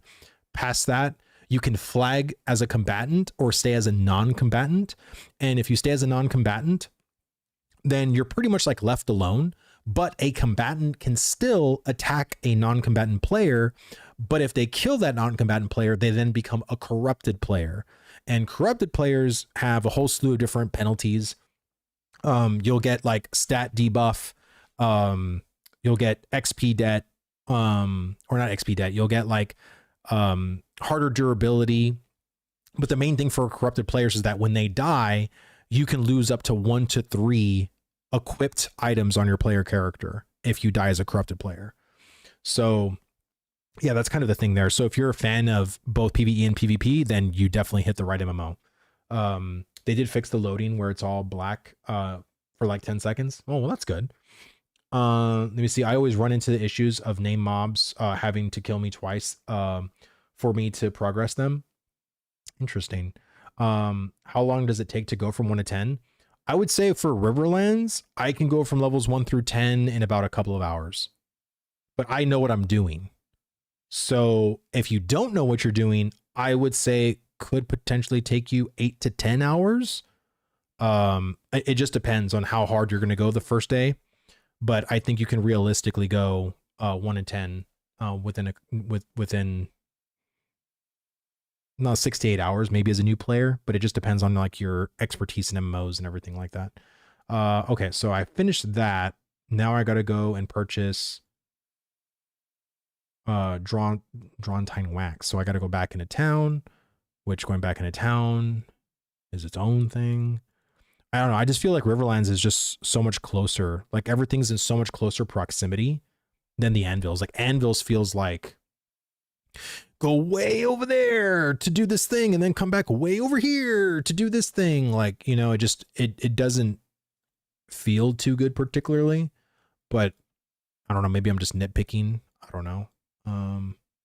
So where is metalworking is all there. I'm pretty sure tanning, cooking. There's the tailoring and weaving. Okay. As a casual player who has done a full level, I think level 10 can be achieved within 4 hours. Yeah, I think so too.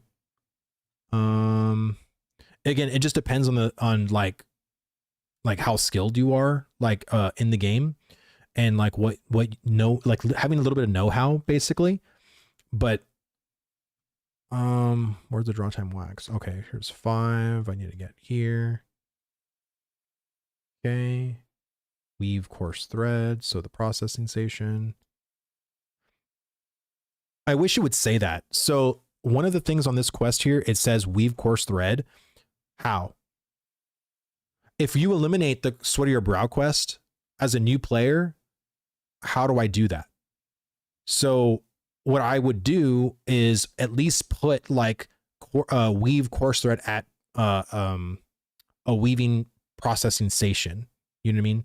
Or just have like an actual like icon, like a quest icon that shows you like, hey, here, you know, and that way they kind of know, because I feel like a new player is just not going to know like what a bench is, because that's just not how a lot of games do stuff like this. But on just my opinion.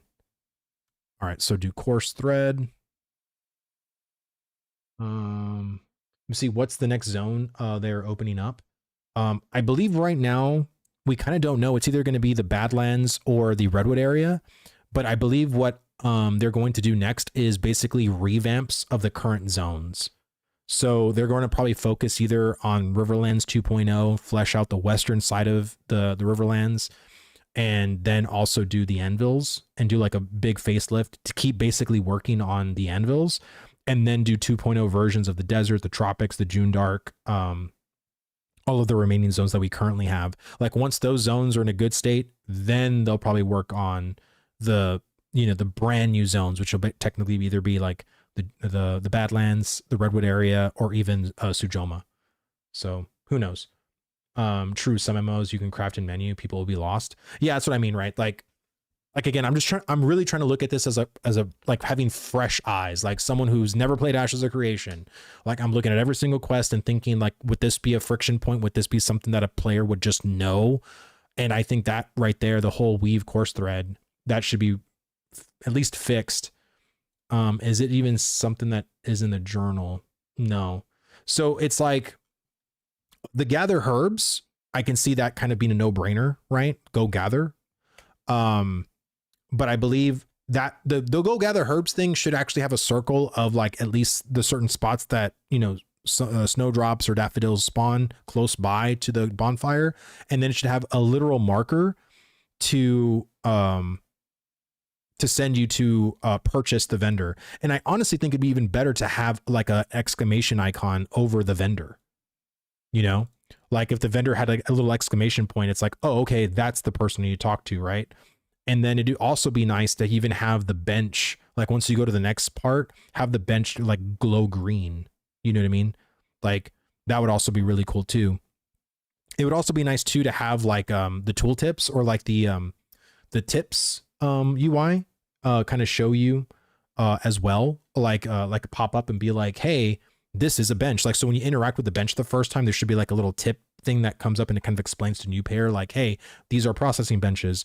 There's a processing bench for this, and this, and kind of just give you like a breakdown a little bit of like how the game works. Because I think, again, this quest, I think, is very fucking important for a player to understand the degree of gathering, processing, and crafting in Ashes of Creation. So we can't half-ass this. You know what I mean? We can't. So I think the game should be very direct and give you very good directions, basically. And I think the directions are very vague so far. 1 year would have some major fallout, I think, but it depends if you can participate in endgame throughout leveling. But also Steven may not want to handhold that much. Bro, I think if they're going to handhold at all, this is the time. And I think you don't need a handhold throughout the entire experience, but there's so much in this game that players need to understand without feeling lost. Because most players, like if they're liking their experience, might go to a website, might watch a YouTube video of like, how do professions work in Ashes, right? Like they might do that. But if you kind of are on this like pessimistic, like looking at this game critically and like you may not like it, and you're just kind of on the fence about it. As soon as they experience like a slightest bit of friction, they might just dip out. And I'm not saying that we should totally cater to that person, but I think literally having a couple of more words and a little bit more signage isn't too big of a deal for even a veteran player. Like it doesn't matter. It's not going to ruin your experience. But I think there is things that players need to understand for them not to be so confused. Because this game is quite different than most of the big MMOs out there. And I don't want to gatekeep that. In my opinion, the only problem with Sweaty Your Brow is that we keep having to redo it for every tune we make. I'd be happy if they put it back upon full release. No, I don't agree with that. I think the Sweat of Your Brow quest is complete dog crap. I think what they're trying to make us do now is way better because you're actually gathering the real materials. You're actually going to the real processing stations. You're actually going to the real crafting stations. You're doing real things. You're not doing this made up one-time quest bullshit that, again, provided a lot of confusion for new players. So I would rather them flesh this out more than what we currently had. Yeah, what we have now is better for sure. Yeah, I completely agree. Like I said, I think the spirit of the quest, or the Sweat of Your Brow was good, but the execution was terrible, right? This execution is way better, and I think this is definitely the second, like 2.0 Sweat of Your Brow. So yeah, I didn't like the fake materials part. Neither did I. There's literally trees like in the where the fake oak trees were or whatever. There's actually real trees not even 20 meters to the right. There's no sense in them gathering fake shit. But again, I would rather them actually do the real thing than do like a made up thing that is only for that one quest and nothing else. Also, how many freaking times did we have to answer a noob asking why they could not craft in Lion's Hold? Dude, exactly my point. You know how many times I answered that question in my guild? Like, I can't imagine people like in guilds and comms and Discord or whatever, where people were literally like having to tell their new players like, oh yeah, that's just for that one quest, man. Sorry. It's like, well, where do I go then? Like, you know, and then you explain to them like, oh, well, the real processing stations or the real things are either here, or you can go to any settlement, you know, they're all located there. And then that comes the full breakdown of the explanation. Right. So it's just, you know, it kind of is what it is. As much as I don't like Shroud as a streamer, he got lost inside the Sweat of Your Brow quest and he quit on the spot. Yep.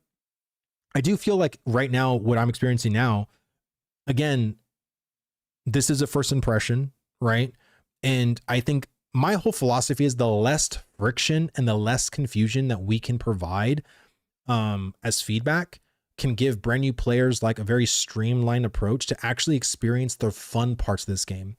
You know, is the whole profession system fun? Yeah, to some players, absolutely.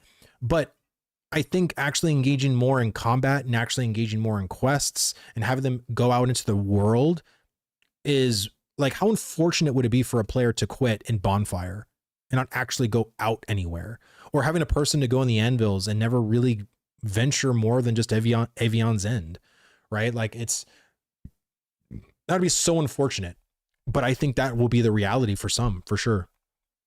Let me see. The main benefit would be to lock in the price with the 15% discount and let it cook while you play Turtle WoW. Oh, I guess you're, I think you were having a conversation. I got in mid-con. Sorry. Let me see. Fun. Wait till the quest after the bag quest. In my opinion, stop at the bag quest right now. Best strat. Really? Is there a quest afterwards? Good point. Take it super casual. Been dying to check it out for the last 6 years. Yeah, Cannabis. I honestly feel like, you know, there are some things that you might not understand. And really what I want to do is probably like once the game goes live on the 11th, I really just want to make a YouTube video, probably for both Riverlands and Anvils, just to kind of show them like, you know, in a way more handholdy approach than the game probably will. You know, so I can explain stuff, right? So if you're the kind of person that doesn't like to read the shit on the screen, just watch my video of me doing the things that you're probably already doing and be informed that way, right? Because I think most people love watching YouTube videos, kind of just letting them know like, hey, this is like the whole intro experience. This is like the quest is going to lead you upon. This is like where to find certain things, little tips and tricks, little things for your class, or little things like certain little juicy spots around the Anvils, or like, hey, make sure you do these things at Bonfire before you leave because you'll regret it. Stuff like that, right? I think that's very cool for players to find out, especially brand new players that have never experienced the game. They feel a little bit more prepared. They'll have a little bit more fun. You know, it's better all around. There we go. You say I'll wait for early access when it goes on sale on Steam. It goes on sale on Steam the day it comes out. It'll be $44.99 from the 11th to the 25th of December. So it's up to you. So let me keep going. So what do I got to do? I got to weave course thread, which I did. They should be done. Oh, wait, I was an idiot and didn't even put them in. Okay.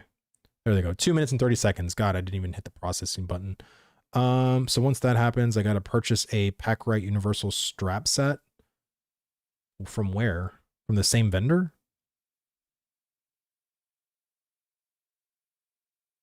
Okay. So just one. Tailor a simple rucksack. Is that at the bench here? See, like that's what I mean. Tailor a simple rucksack. Where? From what? This bench? Oh, the bench right next to it. And that's what I mean, right? It's just like little things like that, right? Like you just a simple rucksack.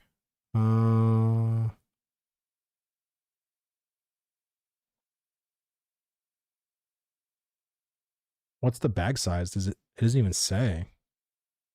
Just says small. Very much worth that price, but it is alpha, so I hear you. But I probably will have 2K hours in a game like this already. Yeah, man. Like I said, like I've played a shit ton of Ashes of Creation since phase 1. This game, I feel like from phase 1 to now, it's like almost night and day from the experience. And I think even just by waiting another month or two, it's going to be in an even better state. Like the one thing that I will say as someone who's been here since phase 1 is the amount of progress we've had has been really good. In some aspects, some of the progress has been really slow, but it's because any game is always trying to build the very foundational aspects of it. And some things that they don't want to build at the top yet because we haven't even built the middle. And so I think that's also very frustrating for us testers too. But man, it's definitely night and day from when I started. You can always go back and watch my catalog, go back to like October of 2024 and watch us play phase 1. You'll see that intro experience and see how laggy and server borders messed up. And it was an experience. Let me tell you that. Ashes is the cheapest MMO, in my opinion, or at the moment. One cost to play for a good 2 to 3 years without with no other cost. Yeah, absolutely, man. I think the testing you'll get from this, like in us potentially releasing Ashes maybe in 2027, we'll see. But I completely agree with you. I think for what you'll be get, if you enjoy this experience, I think this is a really good deal for people. Late to chat, but did you talk about the easy ring quest in Anvils? No, I don't even know what ring quest you're talking about. I'm actually playing Anvils because I haven't played Anvils. So I'm curious when that's going to pop up once I finish it. I'm sure AJ will probably chime in and be like, oh, he's talking about this quest. Let me see. I'll wait then till it's about 90% discounted. Sale $45 is too much for early access. Yeah, man. Like I said, if you feel like you need to wait, please do. You know what I mean? I would say keep watching streams, keep watching YouTube videos from content creators. And I guess the more and more this game is finished, you know, you'll end up seeing like all the cool stuff and seeing like what potential sales there'll be. I mean, hell no, who knows? There could be like a 3-day sale on like a weekend on Steam where Ashes is like $20 or something like that, right?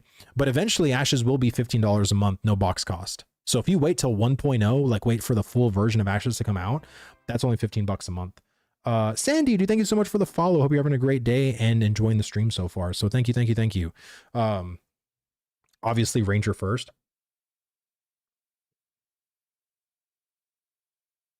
Honestly, as a hunter main for 7 years in WoW, I can't wait for the rework to Ranger. I'm not saying the Ranger sucks, but man, I want the Ranger to be better.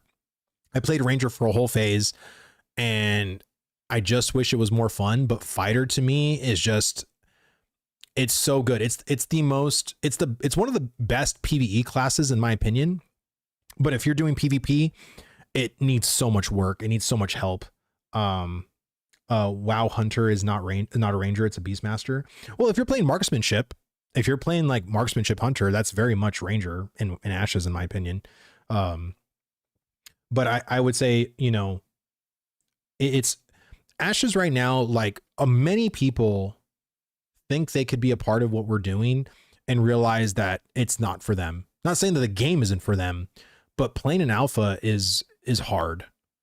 As a content creator, as someone who dedicated, you know, my hobby time to playing this game and to streaming and making content for this game, it's hard. It's hard, man. You have your ups and downs, you have your frustrations, you have your things that you're going through and stuff like that. And I don't know, it's just, it can be very taxing. This is why I always encourage players to take breaks and to do things at a very slow pace or do it at your own pace, because you can very easily burn out testing, especially with the wipes. Let me see. W content creator. I have no idea why I haven't followed you on Twitch until now. Usually consume Ashes content on YouTube. Thank you, Sandy. I really appreciate that. It makes me feel good. I try my best. And I think the work that I've put in the past, almost 5 years, has been paying off. You know what I mean? Like, it's nice to be able to talk with developers, and I'm going to be talking to Steven tomorrow again. And, just being able to have that kind of connection to the community, but also to the company that I'm, making feedback for and having a good relationship with, I think has been pretty awesome. A paladin has lay on hands and res. Without it, it's not a paladin. I mean, if you're talking about WoW, sure. But there could be other things. Like, I kind of want to see what a version of Paladin looks like in Ashes. And I think it's going to be very, very interesting to see like how the secondary augments really change certain archetypes, right? No, any Paladin in any game. You're talking to someone who also mained Paladin in WoW. Maybe not for many, many years, but I literally mained Paladin. My first character to ever be named Vladis was a Paladin. So I love paladins. Like, paladins to me are one of the coolest class fantasies of any game. Like, I'm pretty much like S-fan. I love paladins. But yeah, I'm very curious to see how Ashes is going to end up doing cleric fighters. That's going to be interesting. Or is it fighter cleric? I always get so confused with the freaking archetypes, but I think it's cleric fighter, if I'm not mistaken. I think cleric fighter is going to be paladin. No, tank? I think high sword is cleric. I'm not even going to freaking do this right now. That's why I hate the 64 class system, because you literally have to keep like every single flip around, or it's just so crazy. Let me see. D&D 2, 4 out of 5 paths, though. Okay. Pretty basic stuff for a D&D pally.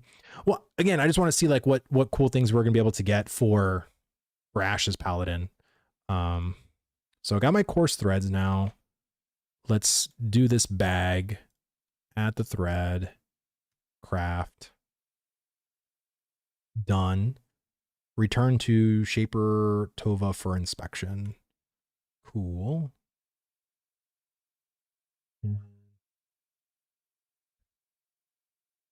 What is this bag? What is it? It seems like a very small fishing bag. You can put like 2x2 across. It's like so when you said 3x4, I really didn't know what you meant, but I guess they didn't want to give us the Sanctus bag again, because remember that quest in Riverlands where you basically got like another Sanctus bag for free. So that's kind of interesting that we don't have that again. I'm kind of sad. Actually, processing the thread isn't that bad. Just do town stuff until it finishes. Yeah. It's like a 12 slot bag. I replaced it ASAP. Yeah, the bag is trash. I think honestly, like, look, it's meant to be something like introductory, right? But also the novice bags are also meant to be introductory. And I don't know. I don't know how to feel. So if I put something in there, is it still a stack of 20? Okay. Maybe I was thinking maybe you can put more, like the stack size is technically bigger there or something. I don't know. So it is a trash bag. I guess so. I don't know. So now we got to go back to, okay, so that has a quest marker on it. So number 1, that'll be helpful.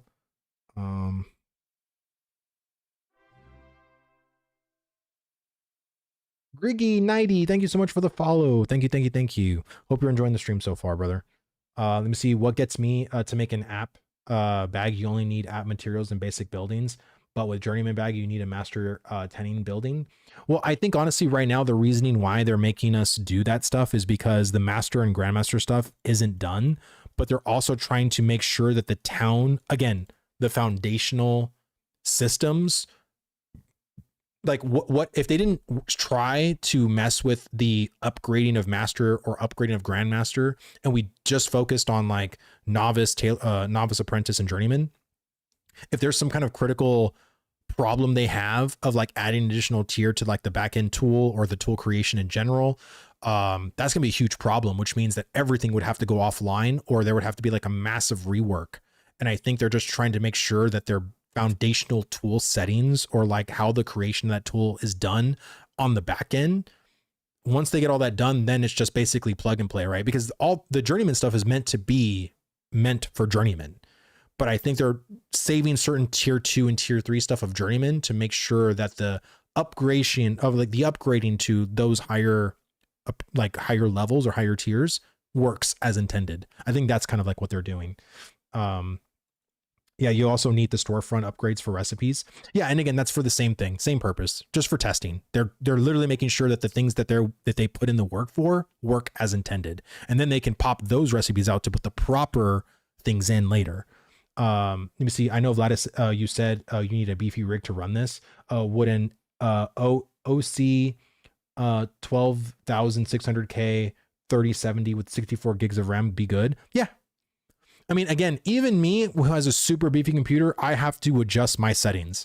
Like, is anybody truly running the game in ultra max settings with like ray tracing? No. Even people with super beefy computers can do that. As long as you have like really good RAM, really good processor, and a decent like graphics card, you can run Ashes for sure. My thing was I had a 2060 Super. I had a very old processor that was like 7 years ago.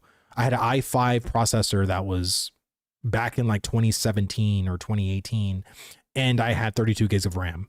So had good RAM. You know, I think 32 gigs is, in my opinion, kind of like the standard now for gaming. I know people say 16, but I still think 16 is 16 could always be problematic in certain games. So I always tell people like 32 at least. But yeah, I run an all cinematic 1440p, not 4K true. Oh, well, Fupo has like a freaking crazy setup. Like he has probably like a $50,000 computer probably. No, I'm just joking, but he has like a really awesome computer.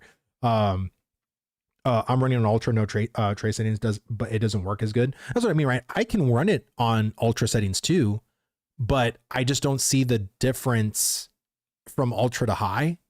Like again, ultra looks great. Don't get me wrong. Like when I do my footage on YouTube for B-roll and stuff like that, I would always put it on that.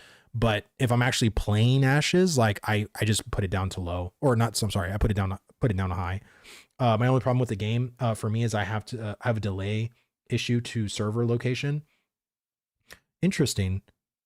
Are you here in the United States, or like, are you playing in EU, or like what's that? You see, now I'm more like 40 FPS in busy areas too. Only running at 1080p, but I'm going to get the game. Yeah, I run in 1080p too. I don't run in 1440, or I don't have a 1440 monitor or a 4K monitor. Most people always tell me it's like, Vlad, once you get a 4K monitor, you'll never go back. Like, I don't know. It's not a deal. It's like, and I've seen them at Best Buy or Fry's. Like I've seen them, but it's whatever to me. You know what I mean? Like to me, gameplay and FPS is more important than quality. Like I want better frame rates. Like if it could look better, cool. But that's not the thing that makes me excited. What makes me excited is my FPS going higher, not my resolution, if that makes any sense. Oh, you're an Aussie. Well, hopefully, brother, we'll have some oceanic servers, man. Like I know that's probably going to be more so at launch. But here we go. Gone too soon. I gotta go to the Chiefess Tideminder. That's a weird name, Tideminder. Yeah, there was a whole group of Aussies that played in phase 2. Funny dudes. they were fun, man. Let me see, pixel density on a 27 to 32 inch, make the 4K minimal. In my opinion, FPS is king. Yeah, I think so too. FPS, and I have a 27 inch Alienware monitor. It's a 1 millisecond response rate. It's this monitor, man. I had a very generic AOC monitor. It had like 6 millisecond response time. It was a very trash monitor that I had for a long time. And I finally upgraded it with the Alienware, and man, that difference to me was like insane. And I go and watch like certain video clips of my wife when we're on my computer, because like she would come in and play WoW, or not play WoW, I'd be playing WoW or whatever, and I would see my old monitor with like the resolution it looked. I'm like, oh my god. And that was still a 1080p monitor too, but This one's just so much better. Yeah, I rated with EQ, and a lot of the Aussies were great. Yeah, man, I had a couple of Aussies in my WoW guild for years, and they're always like awesome people, man.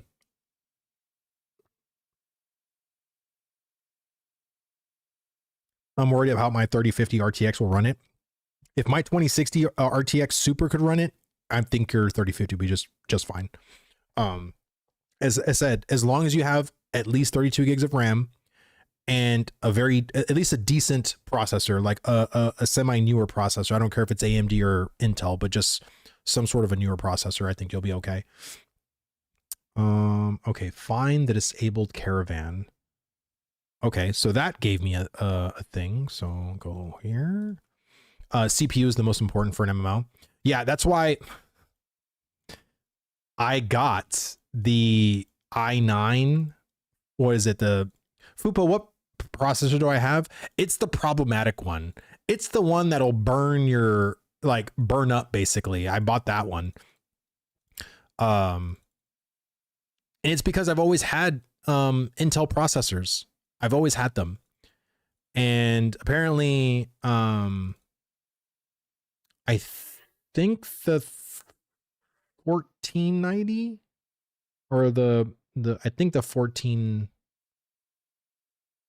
I think so. I don't know. Like it was the one that was basically being everywhere. What is this? Resonite? Oh, that's an apprentice thing. Oh, okay. So if I get this granite, I don't even mind in the freaking Anvils. I'm just curious as to like what I get from it.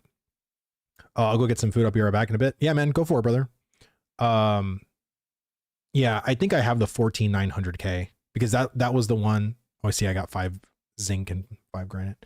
I think that was the one that was causing a lot of issues on things. But I actually updated. Fupo actually helped me with this. I actually updated my BIOS, and I did everything, and so far everything's been running fine. Like I haven't had any issues. But I did have a huge issue with AOC crashing every hour on the hour. But that wasn't an issue specifically to me. That was an issue in general. There was like a whole feedback thread that was super fucking long of people either disconnecting every 30 minutes, every hour, every 4 hours. Like it was terrible, like super bad. And I think that started actually on phase 3. Yeah, your MOBA needed an update. Yeah. And as soon as I did it, like everything was fine. I was gonna say, Fupo, how often should a person update their BIOS? Like, should they update it as often as possible? Like as soon as there's like a new thing or a new update, you should just do it? Or what's the deal there? Because I know a lot of people are very only if they're having issues in my opinion. Okay. So yeah, because I never, I have a crate on my back. Interesting. Where do I go? Oh, okay. You just go back here. Oh, well, this is a freaking shorter walk than what I had to do in the Riverlands, but that's okay. Only when necessary. Yeah, okay. And thank God, because I heard so many people, even on like YouTube parts or whatever, that that you want to like be careful, like, you know, make sure your computer does not turn off, you know, make sure you have like on a battery thing for your, you know, because this thing could like ruin your, and I was like, oh my God. It's just like, if something bad was meant to happen, it usually happens to me. So I really didn't want anything like terrible to happen to me, but so far so good. I've been very fortunate in that regard. I'm still on FC for my 7800 X3D and refuse to change until I upgrade. Honestly, dude, you know, I love this PC, but I will probably upgrade to an AMD processor for sure. When I should have fucking watched more videos when I got this computer back in, you know, what was it? 3rd quarter of last year. I got it specifically for Ashes, technically 4th quarter, because when I started playing, I couldn't play Ashes and stream at the same time. So like I literally had to get a brand new computer. But man, the freaking AMD processors are so fucking good comparatively to Intel. It's insane. I am definitely going to get it, because I remember for the longest time, like AMD was always like like at a good second place, but Intel was just always on top, like always on top. And I think there was just this, like, I don't know, breakthrough, fundamental shift, or what happened at AMD, but man, they got their shit together and now their shit is amazing. So yeah, I am definitely going to get an AMD processor next time for sure. But that means I would have to get like a brand new motherboard, and I got to see if my RAM is compatible with that AMD motherboard. And yeah, maybe I'll talk to you, Fupo. Maybe I can talk to you about like things I would need to buy to like get, and you know, it will not be flat. So it's like buying a whole new rig. So like out of my current setup, what can I keep? Just the GPU and that's it? Like that'll be unfortunate. Oh, I have to go this way. You pretty much will be a full new build, unfortunately. Fuck. So but I can keep my graphics card, right? Like I can definitely keep my graphics card at least, right? Maybe the case and GPU. Damn. So I can't even keep like my is your RAM at least DDR5? No. I have for storage, it's those little like thumb drives that are directly connected into the motherboard. And I do have some solid state drives too. But man, that's just unfortunate. Okay. Well, I might have to think about upgrading them in the future, because yeah, that's kind of nuts that I would have to do all of that. I didn't think I'd have to do all that. I thought there'd be more crossing over than what I thought, I guess.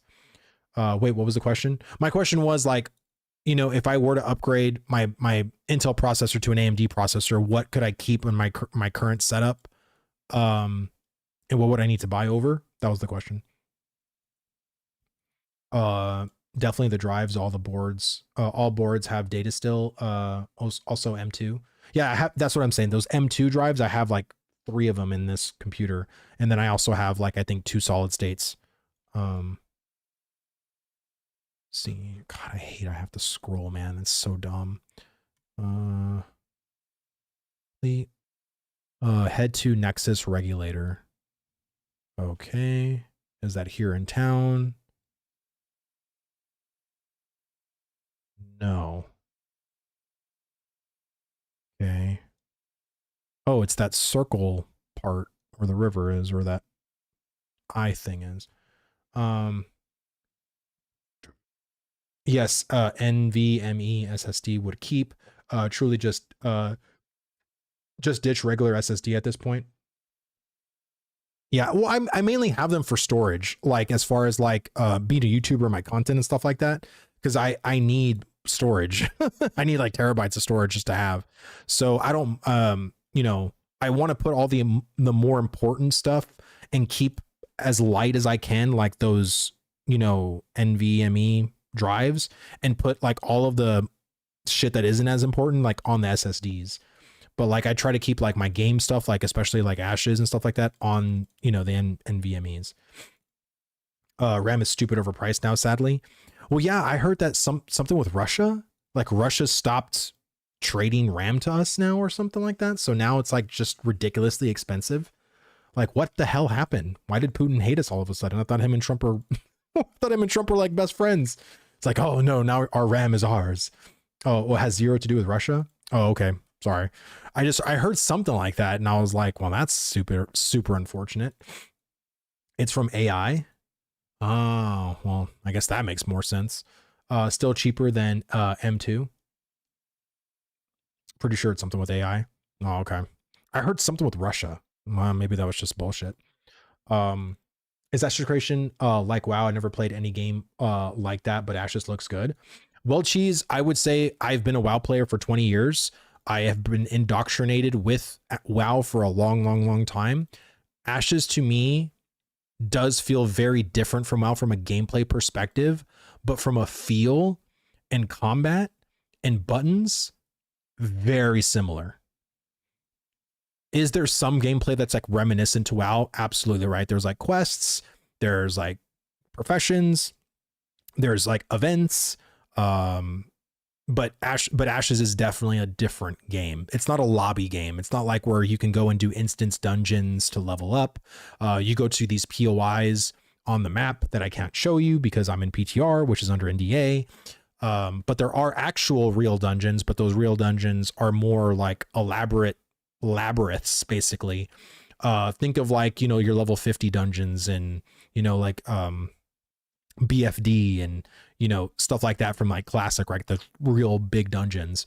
Well, we do have those in Ashes, but they're in the open world. You don't go through an instance on them. So yeah, I would say, you know, keep watching gameplay, keep seeing like, you know, because this game is also very PvP. So think about it like in Ashes, or I'm sorry, in WoW, being on a PvP server in a sense, because there is a lot of PvP in this game, but there's more of a flagging system too, right? I swear I got 2 full levels combined from all the fucking birds I had to slaughter while traversing the Anvils. Dude, I have not experienced a single Raven yet. So I don't know where players, I know the Raven thing is like a big meme, but I don't know. Like, I'm pretty sure, because I've been stuck in the very much the starting area, right? So that's kind of the thing there. A show like New World. Well, so I'm sorry, I did not play New World. So I can't really give you an opinion from that perspective either, because I just didn't play New World. New World was not for me personally. But yeah, so the flagging system in New World, from what I hear, was that as soon as you flagged up, you were like in a different instance with all the other flagged people. That's not how it works in Ashes. So you can be flagged as a combatant, but now your status as a combatant, you know, it changes to a different status. You are as a non-combatant regularly. So you go from non-combatant to combatant. And as a combatant, you can actually attack a non-combatant player, but if you kill that person, then that person that combatant player will be corrupted. So there's like, you know, there's whole videos on YouTube that you can look up to look at the flagging system in Ashes, and it'll explain like how like PvP works, like more broadly, or I would say more specifically. Kill corrupted Remkin. Where is it?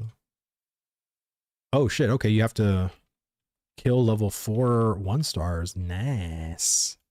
I like it. Okay. We had a mayoral quest to kill birds in Kaltorum. That was completed near instantly. From the Hammerheart to KT, we usually have to kill 60 to 70 ravens / hawks. What the hell? That's kind of nuts. Crazy. What's going on, brother? Welcome.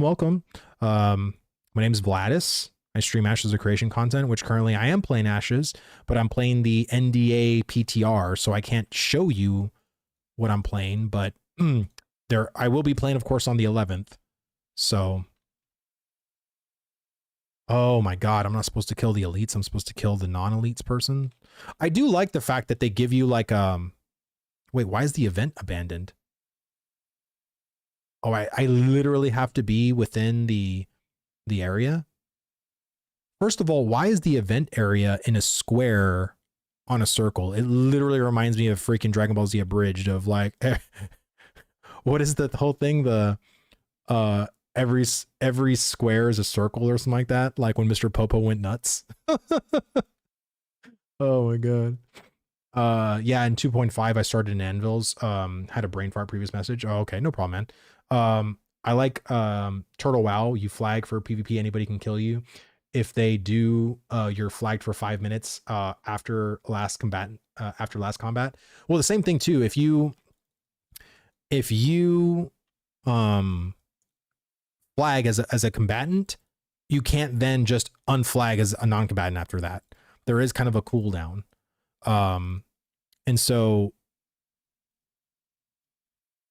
is that someone I can kill?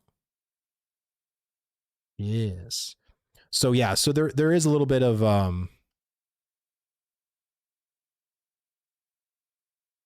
oh, is the square, I'm so confused. Is the square the event and the circles are the quests? Got it. Okay. I thought I had to drag them into the square. Go here. Let's get that. Let me see. There are storage NPCs in the beginning areas and in each city.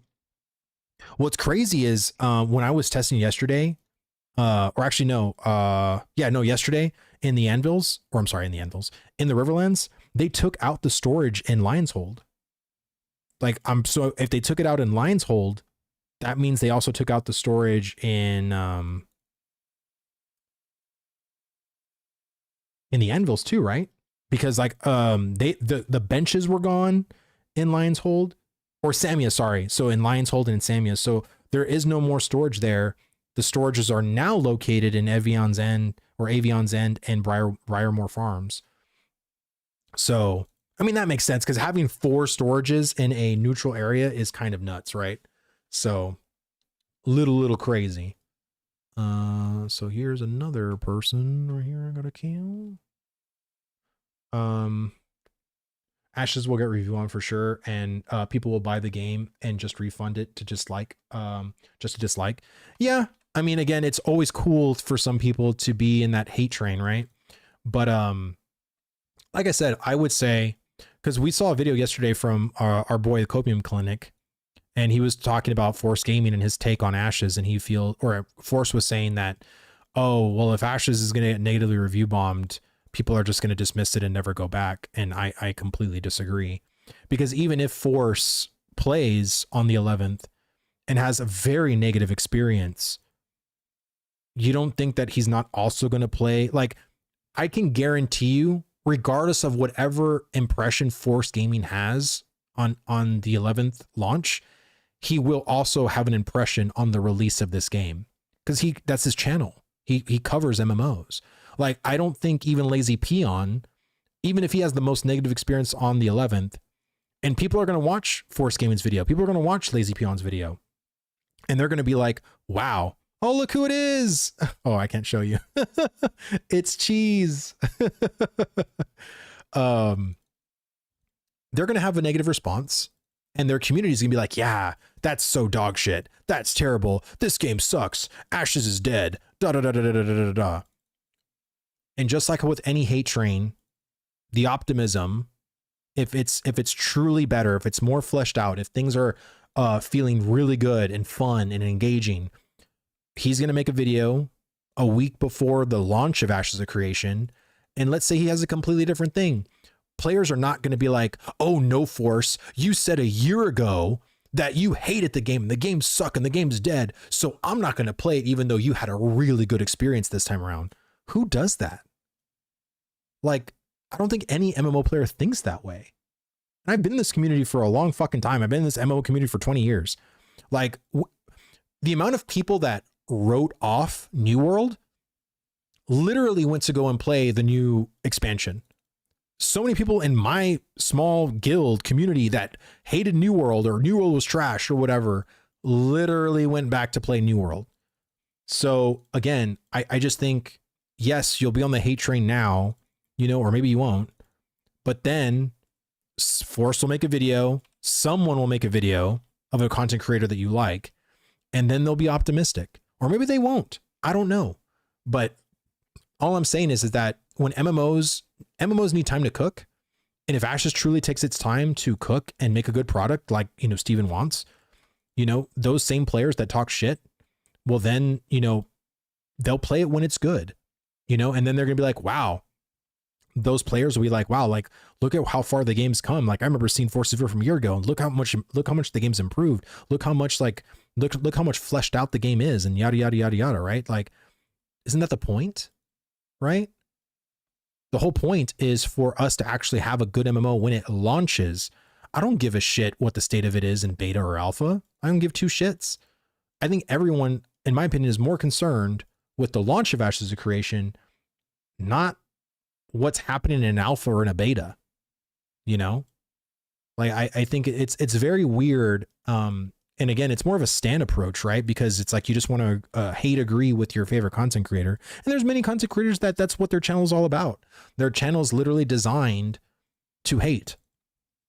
Like if you look at any of those players or those people that create that kind of content, and all you see is just negative coverage in general on their channel, well, what are they positive about? What are they trying to show their community that, hey, I know I usually say not a lot of negative things about, you know, X thing, but I really want to talk positive about this thing. Like, where are those videos? You know, like, I don't think it's possible for a person to hate that much on a genre they claim to love, you know? Asmongold, about 5 minutes into a stream today, looked through Steam page stuff, and it sounded like he will play, had a positive tilt to it overall. We will see how it goes. Well, that's what I mean. I saw that. And again, Asmongold came from the MMO community. He's the last person that wants MMOs to fail. Like, he wants MMOs to succeed. He wants MMOs to thrive. And even though he may not play MMOs on stream, I can guarantee you, if he really fell in love with an MMO, he would go on stream and say, man, I stayed up to like 4 a.m. fucking playing X game because it's just so much fucking fun, right? Like, that's what he does. You know, he used to play games like World of Warcraft for hours and hours and hours on end, but now his new niche is just React content and doing coverage of like a variety of different things. And that's fine. Let me see. People complain about the state of the alpha and how long it takes. Weren't there when the game was a battle royale. Oh, I know.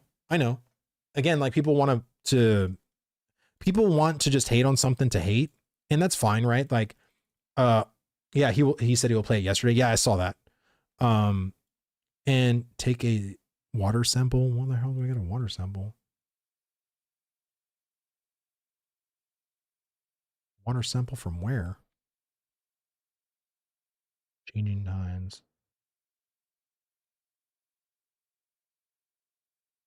I am so confused. Asmongold was the person who was the middleman in that Narc and Steven situation months ago. Coincidentally, this was when I started to follow Vlad. Really? Yeah, I was actually reacting to all that in real time. I still have those videos of me just silently reacting to it because it was literally happening live.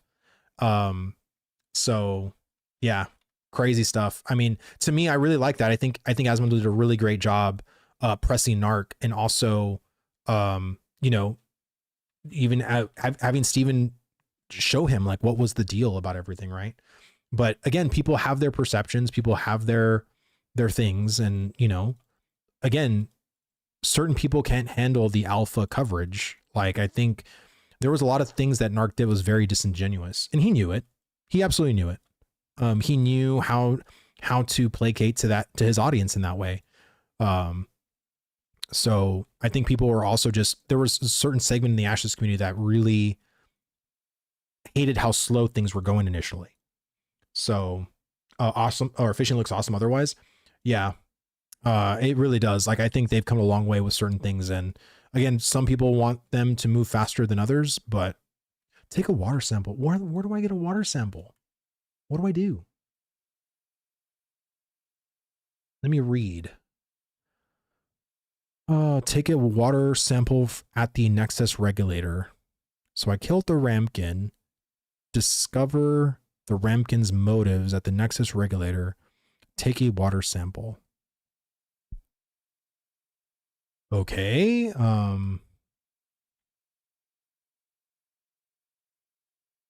Like take a water, like, I don't know where the fuck this water sample is.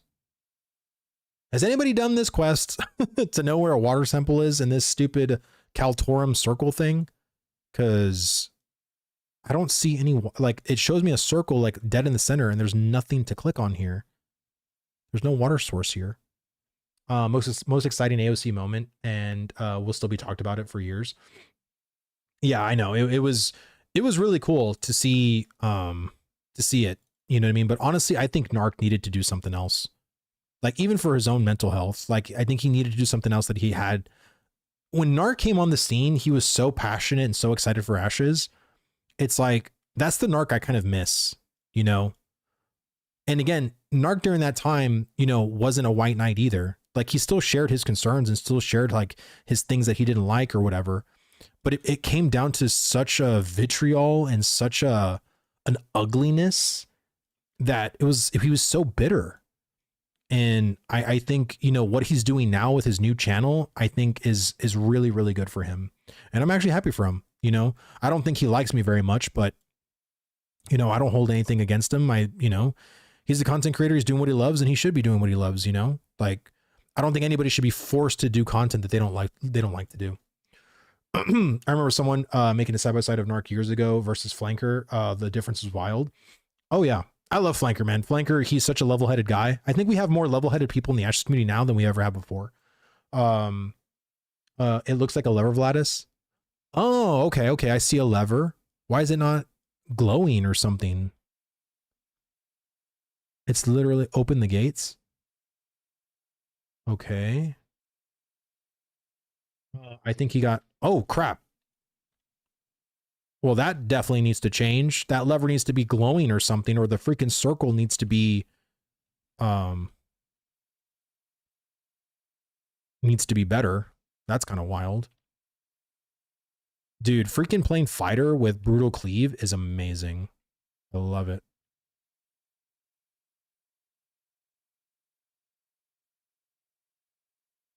All right, got all that stuff. Discover the Ramkin's motives at the Exodus regulator. So I got to do that. Well, where do you do that? Zoom out.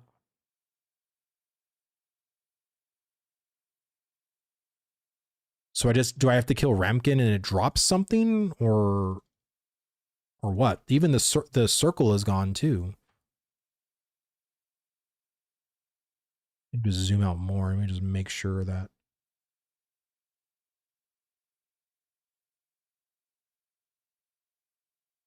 Bro, look at all the POIs that are in Vexhelm.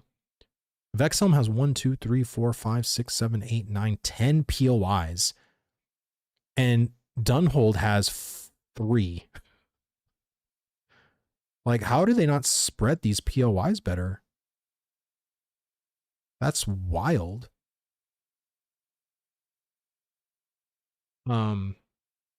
I think he got super caught up into his followers. He said multiple times his livelihood depends on the game succeeding. Well,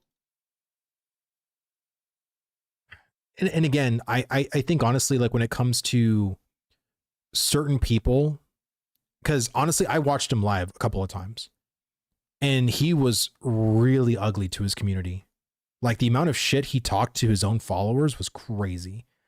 The amount of people he's banned because people try to like correct him or have a disagreement with him was also crazy.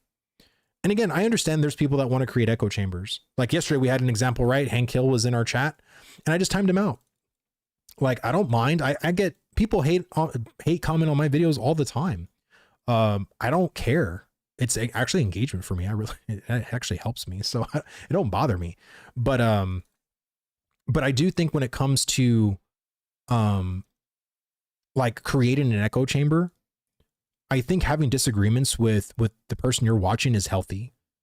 But what I don't like is when it gets vitriolic and when it cuts to this, like, you're fucking an idiot, you're this and that or whatever. And honestly, even that doesn't bother me too, because I am an idiot at times. I'm not the smartest person in the world. But when it gets to the point of like, talking shit to me and my followers and my community, that's where I kind of draw the line, because you're basically just, there's some people that think they're right about everything. And that includes streamers.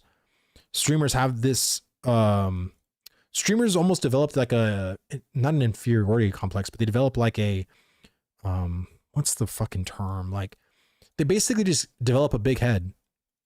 They go from being a nothing, nobody, to then being a somebody, and they get a bunch of followers. They get a bunch of people watching them, and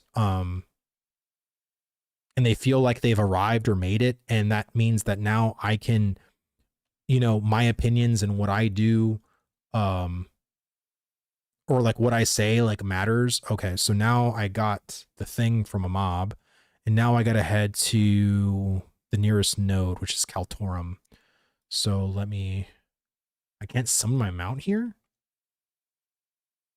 Why? That's weird. Inferiority complex. Okay. Dunning-Kruger. I honestly don't even know what Dunning-Kruger means. I really don't. I've never even heard that term before. Everything they say is true because people choose to sit here and listen to them. Yeah. I just feel like, you know, streaming to me is like sitting at a bar having a conversation, right? Like you come in, we sit down, we chat. There's going to be agreements, there's going to be disagreements, but at the end of the day, you're going to go home, you're going to click off, and I'm going to, you know, go to my other room. Like it's not serious. And I think certain people take streaming to this really cannot summon mount here. I'm literally on the fucking road. Why can I not summon my mount? Okay, well that's annoying. Fix that, Intrepid. I am literally on the road to Kaltorum and it says I can't. There it is. Now I can finally fucking do it. Dunning-Kruger effect, basically people without or with low skills underestimating the task. Okay. You see, the reason why, like, so one of my viewers, like we talked on Discord, and he said the reason why I like you, Vlad, is because you claim that you don't know everything and you like to be educated. And I've always been that person that where if I truly don't know something, I'm not going to talk about something like I fucking know it. Because the last thing I need is to be like an idiot on stream either. Me talking about something I have no clue in. And I've seen so many fucking streamers, bro, that literally talk about things like there's some kind of authority and they're literally wrong on every single fucking point. It's insane. And I've seen this with Ashes. I've seen some big content creators talk with such certainty about the systems in Ashes or how Ashes is supposed to be, and they are wrong in every fucking point. And it baffles me and it makes me so mad that they can't even just say like, hey, like, I don't know what the fuck I'm talking about. Oh wait, I'm going the wrong way. Oh shit, there's level 9 Grims. What the fuck?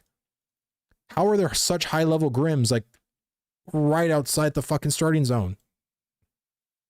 What the fuck? Do you know a mob called Trugs? I don't. Or at least I don't even really pay attention to the mobs in Riverlands, so you're probably asking the wrong person. I'm sorry. Yeah, dude. If you have a group of buddies,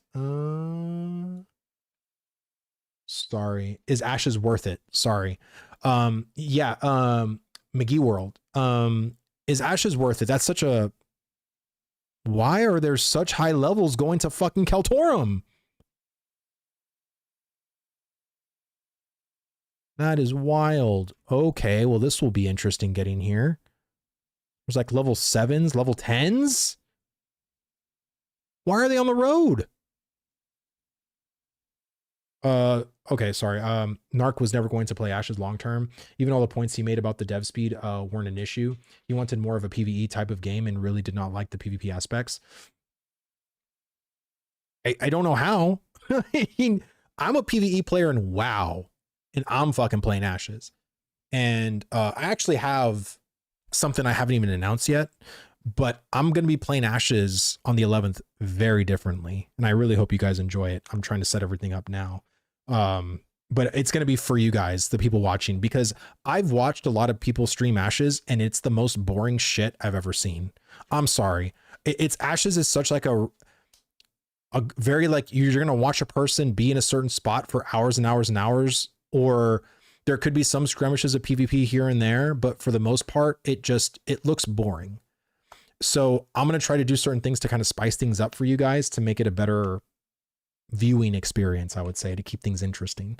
I think most streamers start that way until they gain an actual following and start making real money, then everything changes. Now it's all about making sure you keep those followers and continue to grow their numbers so that the paycheck keeps coming in and getting larger and larger. When it goes from being a passion to a job, you bet at their opinions change and what they say no longer is true, their true thoughts and feelings. Adams, I completely agree. And the crazy thing is that right now I'm a stay-at-home dad. My wife makes really fucking good money.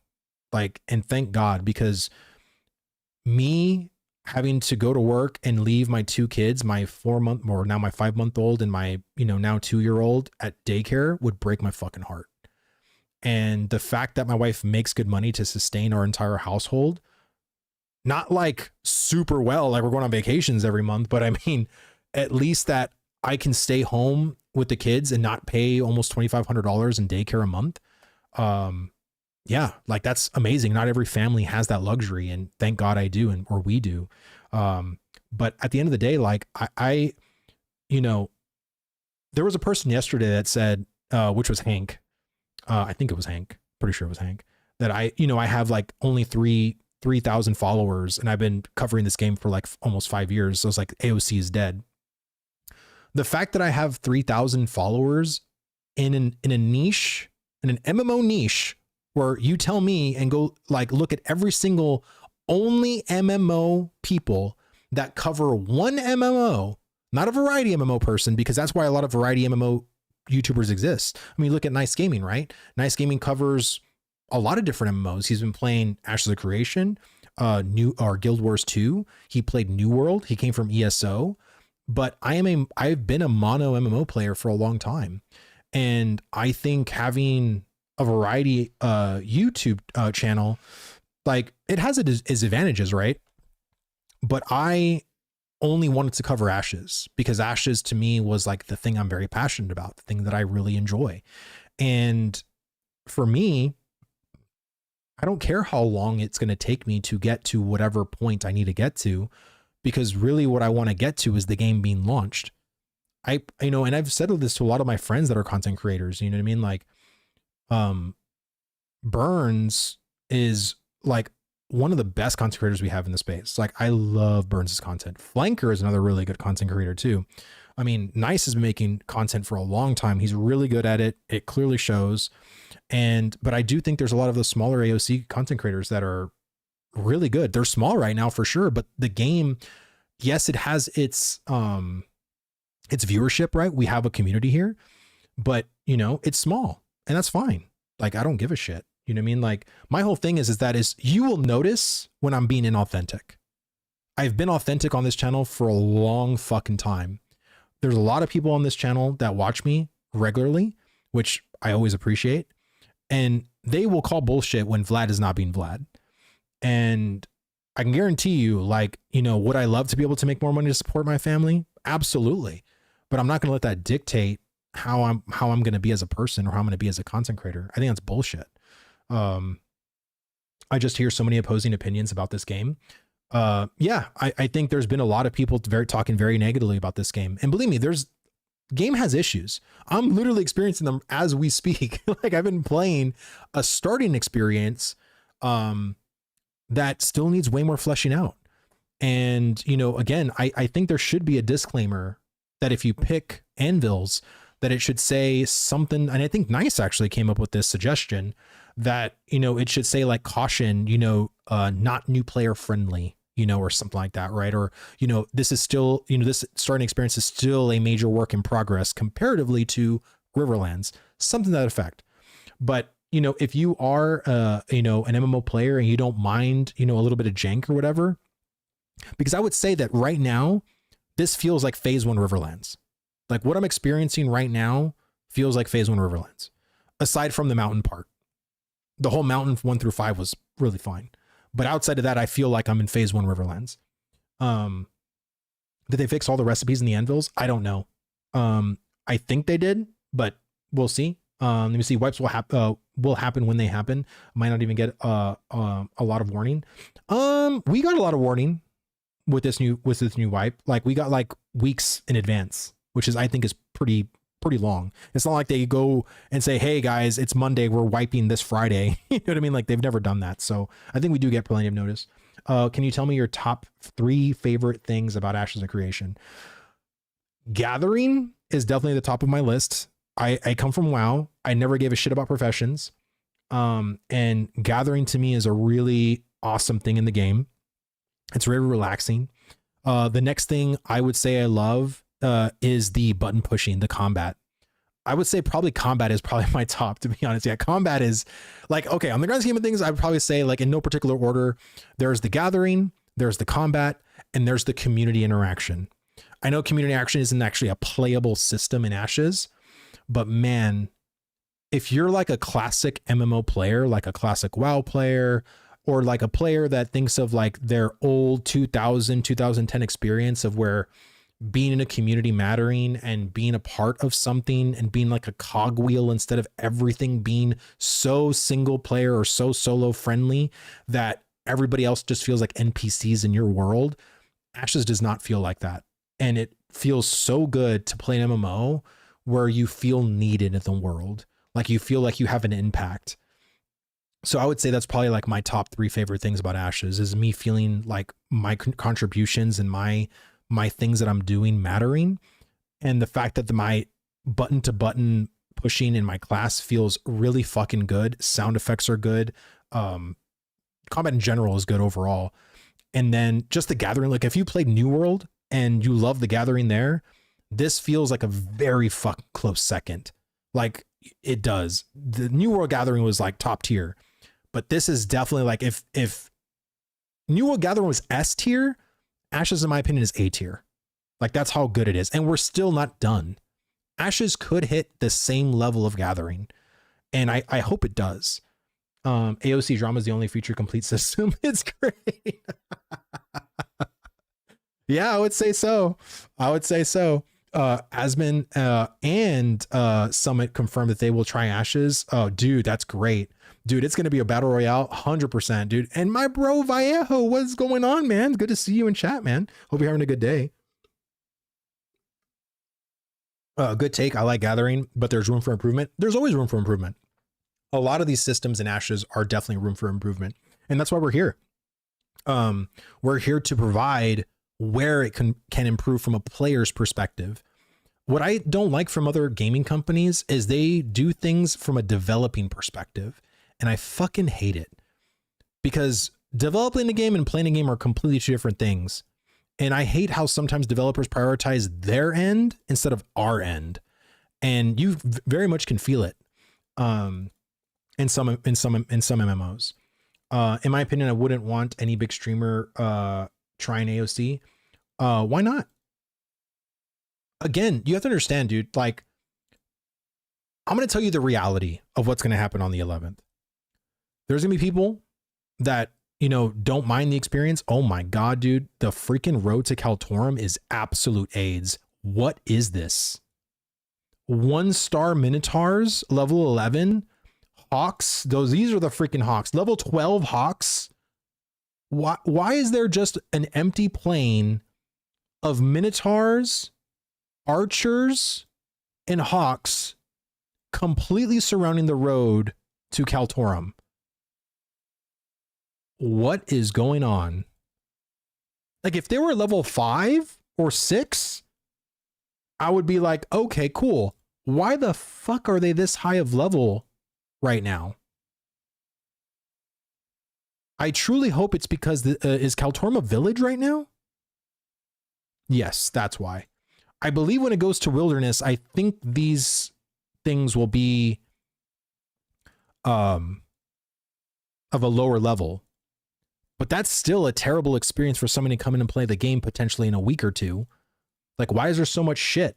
You know what I mean? Like, that needs to calm down, or at least get it away from the road. You know what I mean? Like, give us an actual thing for the road. I was a fourth away from dying trying to get to Kaltorum. That's wild. I miss having 50 Thor guilds to fight against.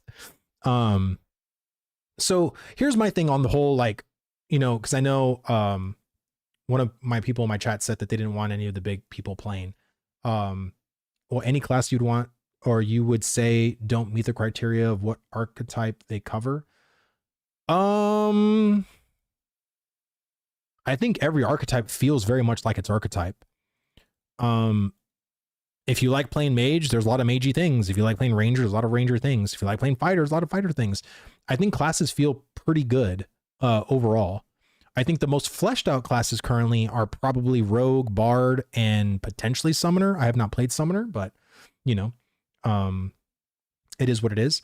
I think too many people let big streamers dictate what they play instead of going out there and trying something for themselves, not realizing everyone may not like what you like. Well, that's what I mean, right? This is what I was making an example yesterday. Is like, I don't fucking like sushi. So should you now listen to me because I don't like sushi? Maybe you love sushi. My wife fucking loves sushi. I don't care for it for the slightest. It's not my cup of tea. But should it be yours? Maybe. Go try it. You know what I mean? Like, I don't like the hive mind mentality, bro. Think for yourself. Like, fucking get out of the rat race. Unplug yourself from the matrix, bro. Like, I don't understand why people like want to be a sheep to a streamer. Like, there's many. Asmongold is one of my favorite fucking people to watch. Like, I watch my YouTube recap for the year. Asmongold is like the top thing that I've watched all year. There are so many fucking things I disagree with him on gaming. A lot of things. Doesn't mean I dislike him. You know what I mean? Like, there's a lot of my own friends that I've known since fucking third grade that I disagree with. Like, I don't understand now with internet culture of like, if you don't like the thing that I like, you're my enemy, or now I hate you. Like, I don't get that. That to me is just super interesting to me. That's a bad take. It's more like if 5,000 people give a sushi bar a negative review and it cost $50 and I don't want to waste my money. Okay. Then maybe that's a better take. I mean, my whole thing is that no one's forcing you to pay for Ashes of Creation. Like, for me, when I look at a value in something, I got to look at, okay, like, do I look at reviews on Amazon? Like, if I'm going to buy something on Amazon, sure, I'll look at the reviews. I'll see what they're saying. And then I'll look at the price. And if that price doesn't agree with what I feel that thing is worth, probably not going to get it. And I don't think anybody's forcing anybody to play Ashes of Creation. But I feel like there's a lot of people that are hungry for an MMO, and some of them are desperate to play that new MMO. And that desperation causes them to do sometimes stupid things, sometimes purchasing something that you may regret, which is why I have many times on stream said, wait. Because if you don't like Ashes of Creation at $50, it will eventually be $15. You know, and that wait to be $15 may cause anxiety, may cause that frustration to grow, because during that next year of waiting, or 2 years, there may not be another MMO to come out during that time. So I've never been a person to, you know, force people or to be like, oh yes, dude, please purchase Ashes of Creation right now. Like, I've never been that person.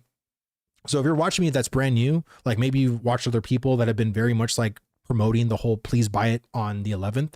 I've been very vocal to have people wait, you know, even if it's on Christmas Day, like, at least then maybe you've seen streams, maybe the whole, like, there's a couple of the big streamers that stop playing at that time.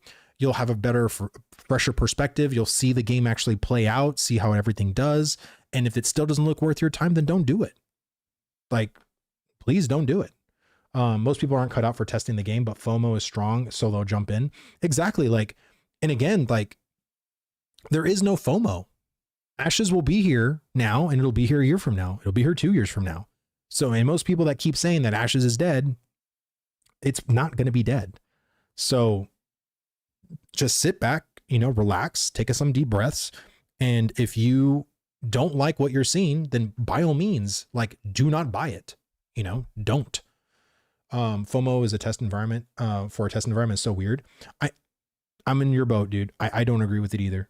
Time will tell. Absolutely will tell. That's what I believe. Doesn't mean it's actual fact. I mean, Intrepid in 6 months could be like, hey, we're shutting down. You know what I mean? Like, it's happened this year to, like, you know, 2 major companies I know of. It was a Pixel Perfect Castle or whatever from Greg Street, and it was Amazon Games. You know, my hope is that it doesn't. And Steven has affirmed that they're not running out of money. So again, even if they do shut down and you didn't buy it, then you didn't waste anything. You didn't waste any of your time. You didn't waste any of your money. Whew, right? So $50 is not the right price point. If they are using this to get more people to test, how does this price point make sense? How does testing a game at $100 make sense? How does testing a game feel at $375 make sense? It doesn't to some people. My whole thing is that from my perspective, I saw a company that was starting up a brand new game. This company, you know, has some financial backing, and I want this gaming company to succeed, to see this project flourish, and to see potentially other projects. I would say that if you're talking from the perspective of a multi-billion-dollar company, completely agree. But we're not dealing with a multi-billion-dollar company. We're dealing with a startup company. So when I see something that I believe in, sometimes that comes at a higher point. There's an Amish store here in San Antonio that makes furniture. They are family owned and everything is made by hand when you walk in. They sell couches. They sell certain parts for living room furniture, whatever. Some range anywhere between $15,000 to $25,000. Is that crazy to you? Possibly. To me, it is.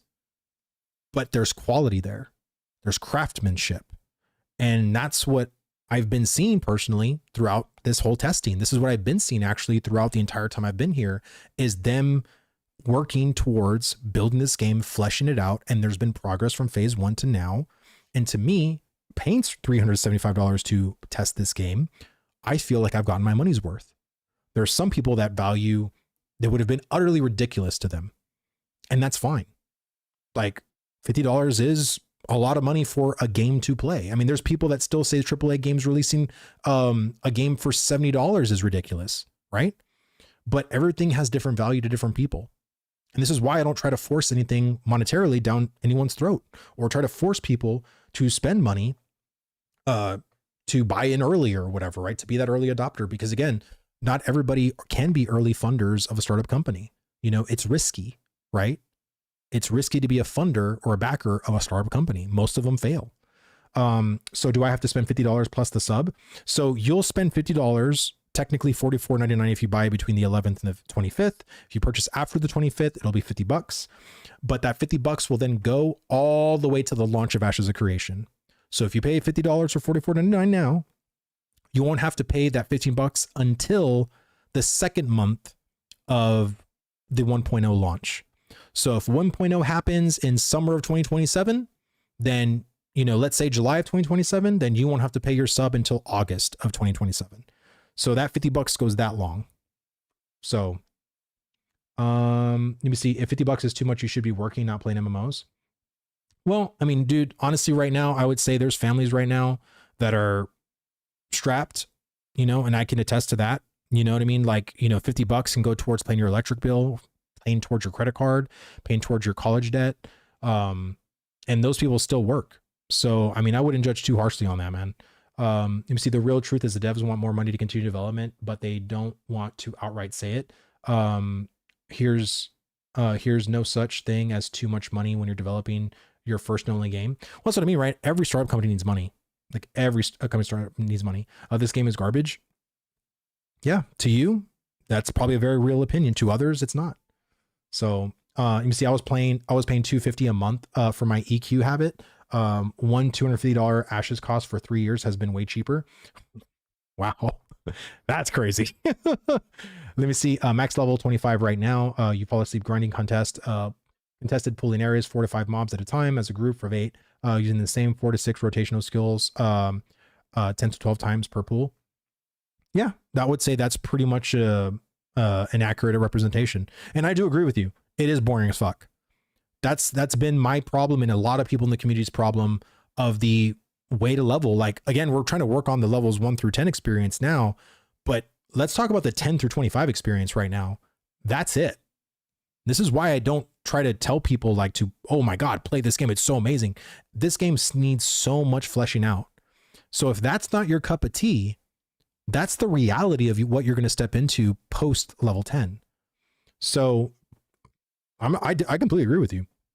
I want more ways, different ways to effectively level, because being at a POI and grinding for that long is fucking boring. As much as I love playing my class, as much as I love doing things, it gets very repetitive very quickly, you know? And again, it's because the game is light on content. There's other things we're trying to focus on to flesh out the game with. So time will tell. And also time will give them the opportunity to keep releasing content like the sports fishing, like the Harbingers event, like more story arcs, like, you know, more quests for us to do, right? Is there a lot of content when you hit level 25? Well, that's what I was just explaining. Like at level 25, you're basically just going to be doing a couple of things. Like once you reach level 25, you're going to be basically either doing like guild wars, node sieges or node wars. You're going to be running, you know, crates or caravans for like money or materials. You're going to be, doing the Harbingers event, the new Harbingers event, which will be like killing world bosses. But the majority of what you're going to be doing and what people have been doing is, let me snooze. We're going to have ads. It's okay. What are you doing, mama?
Sorry, my wife just came home. I'm just helping her with bringing all the kids in. I'm sorry. I'll be right back.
All right. Oh, sorry about that. My wife just came home from her dad's house, and she took all the children with her so I can stream. So I was just hoping bringing all the stuff, and because bringing in 3 children is kind of crazy sometimes. Uh, hmm. MC 11 family is all you need. Thank you. Vladis that life. Yeah, man. I feel like I feel very fortunate, man. I do. Like I said, not all families, you know, are. I came from a very dysfunctional household when I was growing up. Very dysfunctional. My mom and dad aren't divorced or anything like that, but um, it's nice to be in control. Is what I'll say. It's nice to be in control and to be able to have my kids grow up in a very loving home comparatively to me being constantly living in fear of my dad. But that's a whole other story. Let me see. My problem, my opinion, is that they are building the game around a 20-year-old Korean MMO. They just play games differently in Korea. the mind-numbing grind is expected in their games. It's not Western friendly. I really hope he looks onto this and streamlines the game. Potentially. I would say potentially that could happen. But you have to understand, if I was a multimillionaire and I wanted to build the MMO that I had in my head, I, wouldn't want to make too many compromises, and I would say for the most part, the pillars, the things that he wants to keep intact have been intact. And I've always been very curious as to where he would be okay in like bending, right? Like where would you be able to bend, Steven, to be okay with? Like, would it be making a more streamlike experience? Well, clearly, right? Because right now, from 1 to 10, it's very streamlined. You know what I mean? My whole point is that what I didn't like about, let's say, even a game, Adams, I'm going to ask you a question. Have you ever played Vanilla WoW? If you answer me that and I'll explain. Because if you played Vanilla WoW, in your opinion, do you think Vanilla WoW is a grindy MMO?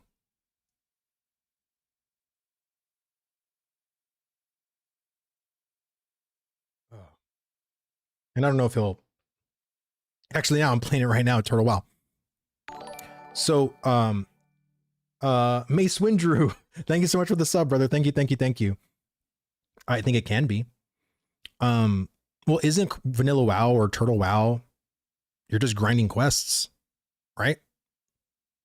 Like, and so basically the analogy earlier of being at a certain POI spot and killing mobs, the same mobs for hours and hours and hours. Well, aren't you just accepting quest to quest to quest to quest to quest for hours and hours and hours?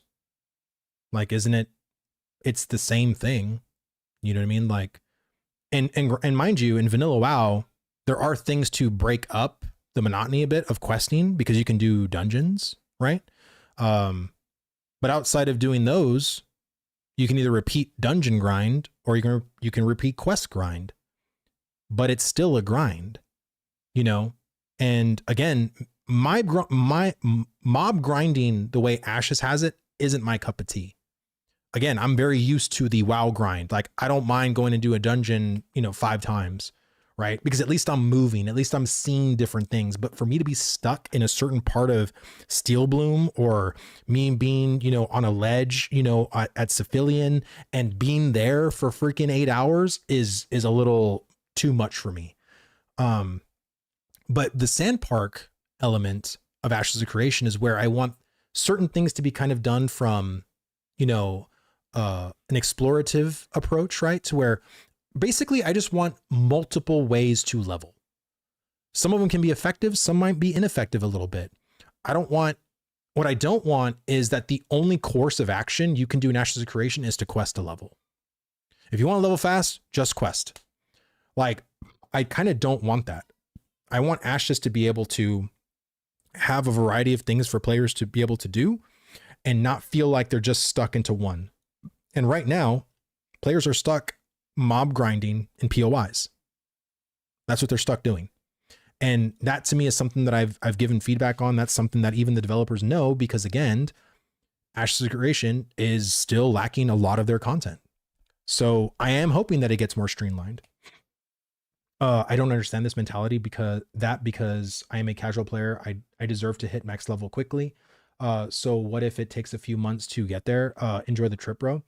Let me see. Vanilla WoW was the greatest leveling experience ever made. They offer great quests, tons of instant story dungeons. The world felt alive. But you just described 2 things. Again, Adam's like, I did it too. Like, you could, in Vanilla WoW, all you can do was either quests grind or dungeon grind. That's it. So those 2 options were available. PvP back then, there was no instance PvP. That came way later. But if you're talking about literally when Vanilla WoW launched, there was 2 courses of action you can do. You can either grind, dungeons and go from dungeon to dungeon to dungeon, from bracket to bracket, or you just travel the world and do all the quests. But it was still a grind, is what I'm trying to tell you. And I think typically most servers, private servers, don't actually use the launched vanilla WoW experience. They use like the way like patches later at that as that foundational vanilla WoW experience. But again, Ashes is still being an alpha. There's still so much to fleshed out. And that's why, people like you should leave feedback, go and explain why vanilla WoW to you was so great. What made it that purpose for you?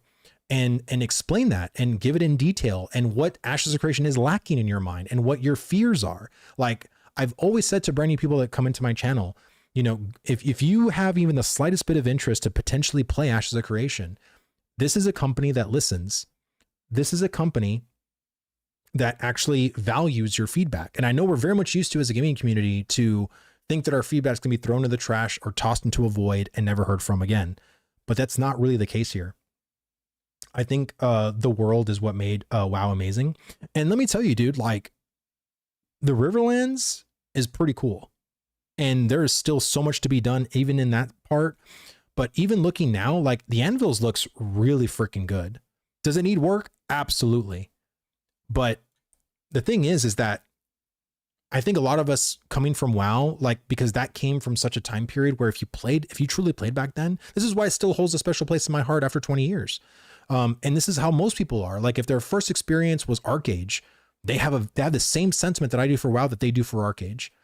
And they're going to want everything to be like Arcage because it was that first time experience of them playing an MMO and everything in Arcage. Just like, oh man, if every MMO can just take what Arcage did and it would be the best MMO in the world. A lot of people feel that way. Most people played RuneScape as their first MMO. Some people played EverQuest. Some people played Lineage. And all I'm saying is that whatever made those games great for you, explain that greatness and what you hope Ashes, what they can get from those games. And again, you can always express your fears, your worries, your concerns. I do it all the time. I do it to them, to their face. Like I've talked to these developers. If Corey's still in chat, he can attest to it too. I tell him all the time. If when he was doing economy stuff, I said like, hey dude, like, is this gonna be worked on? Or is this still freaking happening? Or da da da da da da. Like I always wanted to improve the game. And I think some people want to improve the game in a very negative way, in a very harsh way. And I think there is, you can be respectful, right? You can go and leave a very almost negative viewed post in a very respectful way. And I think the developers really truly appreciate stuff like that because, they want to know what people think. And if you're brand new, you come from a very fresh perspective. I think some of us have been a little bit in the loop of the phase 1, phase 2, phase 3, that it's kind of hard to peek outside the looking glass. But if you're outside of it, please, by all means, like leave that feedback. I am pissed they stopped working on hunting revamp that was so close to being tested to do fishing. Well, bro, it's coming, man. It's coming. And I'm pretty sure like, it's not like they just stopped and now they deleted it and they're going to work off from scratch. Like, there's going to be like one big thing, but I'm pretty sure it's because if they were to compare the hunting rework to the sports fishing that they were working with, they probably saw like, wow, this is really fucking good. You know what I mean? And what was his name? Brent or Bryce? I think his name was, he cooked, man. It's pretty good outside of the whole not feeling the reeling in the fish. You know what I mean? It looked great. I think players who like solo grind / don't interact with others will find Ashes hard. You almost are forced into a group. Well, and this is what I've been saying too, right? Like, I think there should be some sort of a friendly solo approach. And mind you, I've leveled from 1 to 20 completely solo in this game. Like, and I'm in a guild. Like I'm in a guild, but because of how little time I have comparison to the guild that I'm in, they out level me most of the time. So I'm just kind of doing shit by myself. You know what I mean? Most of the time. And, because I have a family, I have kids, right? So I have these very selected time periods where I can play for like maybe 2 to 3 hours, but I still enjoy it. You know what I mean? Like because now I'm not in this pressure of leveling to max, that I can still do the things that I enjoy and still feel like my time is being valued by the game. But people view value very differently, like we explained before with the price in plain and alpha. So look, you can still pet all the mobs while you wait. Absolutely. Let me see. I'm still pissed they stopped. Oh yeah. Let me see. I'm just trying to see if I missed anything. not be from what I hear players love fishing in MMOs. I've never been a fisherman in MMOs. I thought that was the most boringest thing in the world. And the AFK fishing is what I'm used to in WoW. And you just basically click on the bobber to get a fish. I was just like, oh, okay, this is like really riveting. You know what I mean? But the sports fishing actually looks really cool because I remember back in PlayStation 1, I played the crap out of pro bass fishing. I loved that game. And Blair, thank you. Blair, I think it was like Bryce. Blair, he cooked, man. He did a great job. Gut score, dude. What's going on, brother? Good to see you, man. It's been a bit. Hope you're having a good time and hope everybody's good and you're having a great holiday season and stuff like that. Arcade fishing changed the standard for fishing. See, I've never seen arcade fishing, but if is it so Sleaze, is it anything similar to the sports fishing you may saw in the sports fishing thing in Ashes? Actually, now that I'm in the oh my god, have I been streaming for 3 hours already? Holy Jesus. That's wild. I didn't think I was streaming for that long. Let me ask my wife if I can stream a little longer. I may need to help her with bedtime though, but we'll see. Let me see. It's a 1-to-1 copy in Ashes, which I'm all for. It really is. That's awesome then. Because I again, Steven came from Arcage. Steven played Arcage. Steven played Lineage. That's a lot of his influence right there. Let me see. I've been doing solo the whole time. It's slower, sure, but since phase 1, it's all about gathering commissions and processing. Yeah, 100%. And that's kind of my loop too. I really enjoy it, to be honest. Like, it's such a satisfying feeling when people want to make gear, and because I usually focus on gathering, like oh, some of my guilds like, man, I need like 5 heroic bluebells, and I'm like, oh, I got them. Where do you want to meet you? They're like, oh, you do, Vlad? Oh, thank you so much. You know what I mean? It's like, can you actually like process them into like bolts for me? Or can you make them into thread? Like, sure. You know what I mean? Like that. I love that. Like, I love that feeling because in other MMOs, like I said, it's so solo friendly that you've never really feel needed, even in your own group. And it's so funny too, that I've even helped people outside of my group for processing and for gathering and stuff like that. Like, it's just wild. Like I said, the community aspect in this game. Yes, I know how people feel they're forced to be in a group, but I think it's very much a plus to be in a group or in a guild for sure, which I always encourage just for the social dynamic and also just to have that helping hand, right? But I could still say we still need improvements on the solo aspect of it, but it's really, really good. So give me 1 second. I just want to go ask my wife if I can stream for a little bit longer and well, I'll come back.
Sorry, my wife's getting my 2-year-old into bath time. Like I said, the 6:40 to 7 o'clock is kind of a crazy time for me because um that's like the bedtime routine stuff. So it's pretty hard.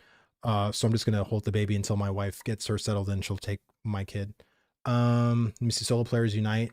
Yeah, like I said, I want the solo playing experience to be better. I want it to be good. And I think that there definitely needs to be more quests. Like I love some of the long chain quests you do from levels 10 through 15. There's some of them, but sorry, she has hiccups. But I do want, there to be like, I don't need like a per se a golden path kind of thing, but I think there needs to be like quests for people to do, not only for rewards perspective, but for just like experience, right? Like earning experience and being like, hey, this POI has a finite amount of quests there. So you can go from this POI to that POI and do the quests. And, I don't need it to be like vanilla WoW where every POI is designed for you to do all the quests to then go to the next zone or whatever. But I just think you just need to be able to do something to have a break, right? If you can have a break and get away from just doing the mob grinding and have another alternative that feels effective, that feels like you're getting somewhere, I think is very important. So that to me is, I think, a very important aspect that they need to really hit. And if they don't, then I'm really curious as to like what other ways people can effectively level that isn't just mob grinding, because I don't care personally if mob grinding is the most effective way to level, but you do need to have alternatives that feel almost as close, or even like something that actually feels like I don't mind doing this thing, 'cause it's way more fun than going out to do mob grinding. You know what I mean? I think the higher incoming pop will cause more friction, but there isn't much ganking and ganking's sake. You gonna take the baby?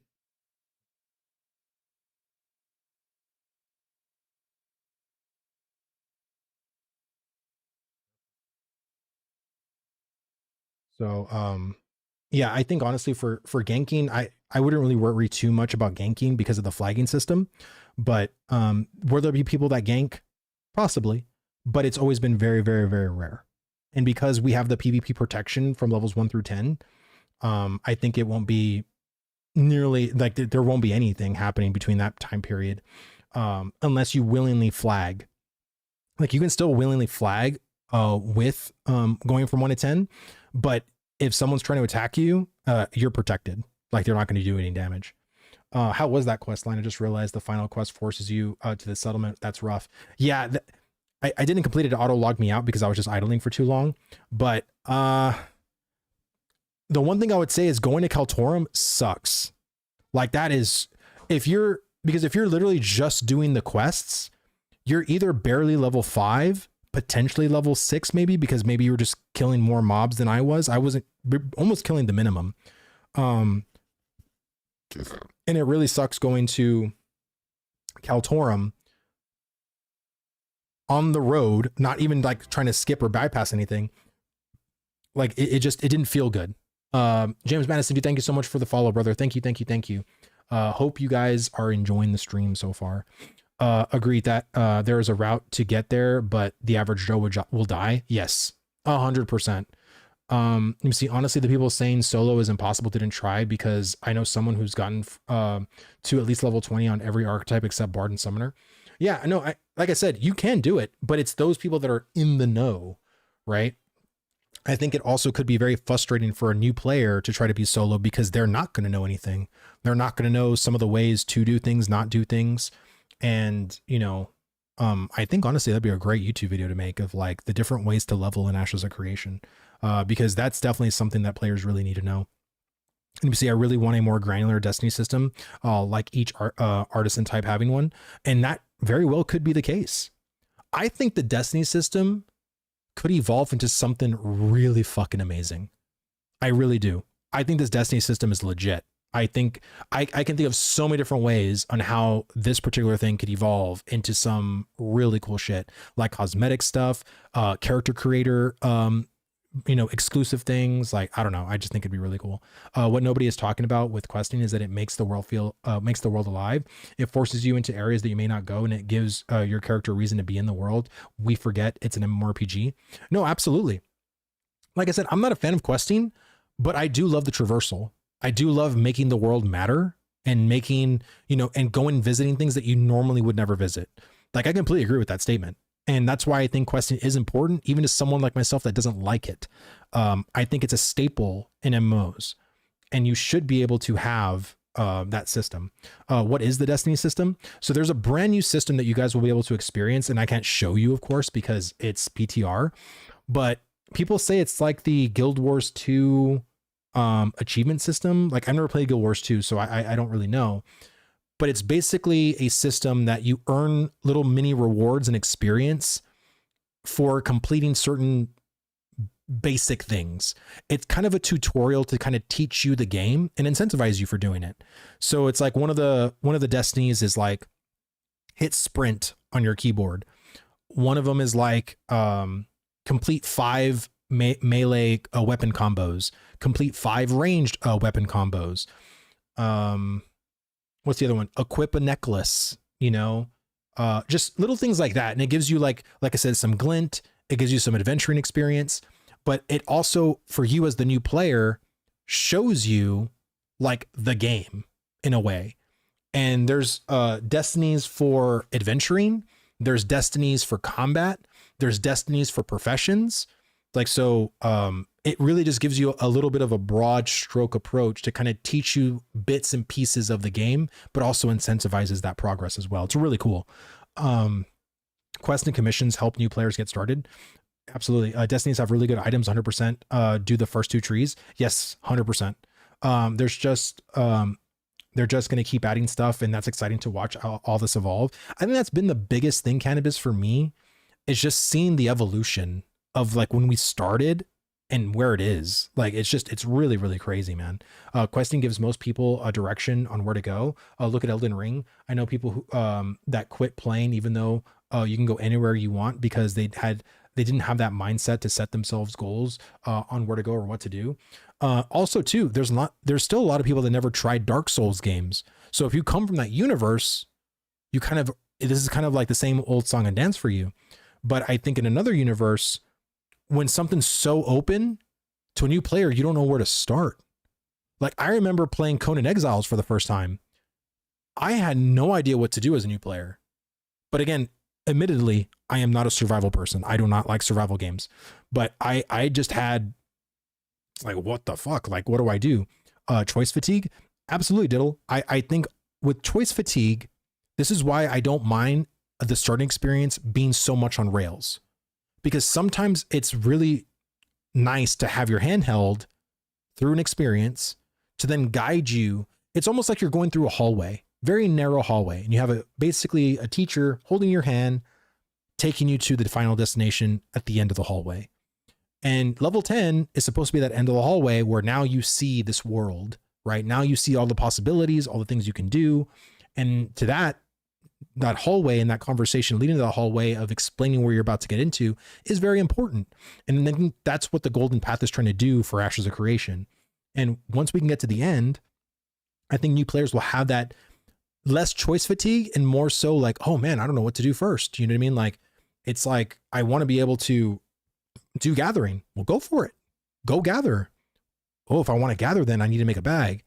Oh, well, I made one earlier. Let me see what I need to do to make a better bag. Right. And that's where you start, right? Like if that's your mindset of wanting to gather, you're going to go through, well, I need a bigger bag or I need a specific bag. And then you do that. And that's going to lead to more things. And now you're starting to gather, you're starting to find out rarities, you're starting to get tools. And it's just that whole game loop is just, it's really exciting. It's really cool for a new player to experience that. And they're like, oh, okay, now I want to do commissions, right? So it's like, oh, okay. So I go to the town board and I do all the commissions and now I got all this glint. And it's like, okay, like now because I made all this stuff from the gathering stuff, like now I can afford to do some processing, actually craft some pieces, right? Like it all leads into one another. And I think that self-discovery sometimes is really, really critical. And I really dug it.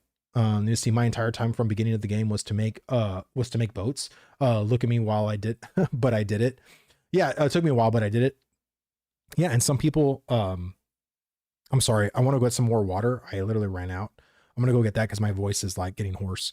Excuse me. The artisan system is very OSRS vibes. I think that's a good thing, right? I mean, people rave about the artisanship in OSRS. So I think that's a very positive statement, at least to me. Right back.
All right, sorry.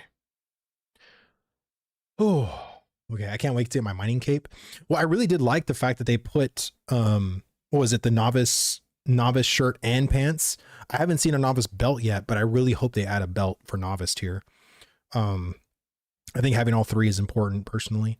Let me see. Eat a ration, talk to a storage clerk, summon a mount, sell glint to a vendor, kill 10 mobs, loot five mobs, complete 5 quests, get to level 5. That's just the first page of Destinies. Yes. Like, so that's basically what the little objectives that you do.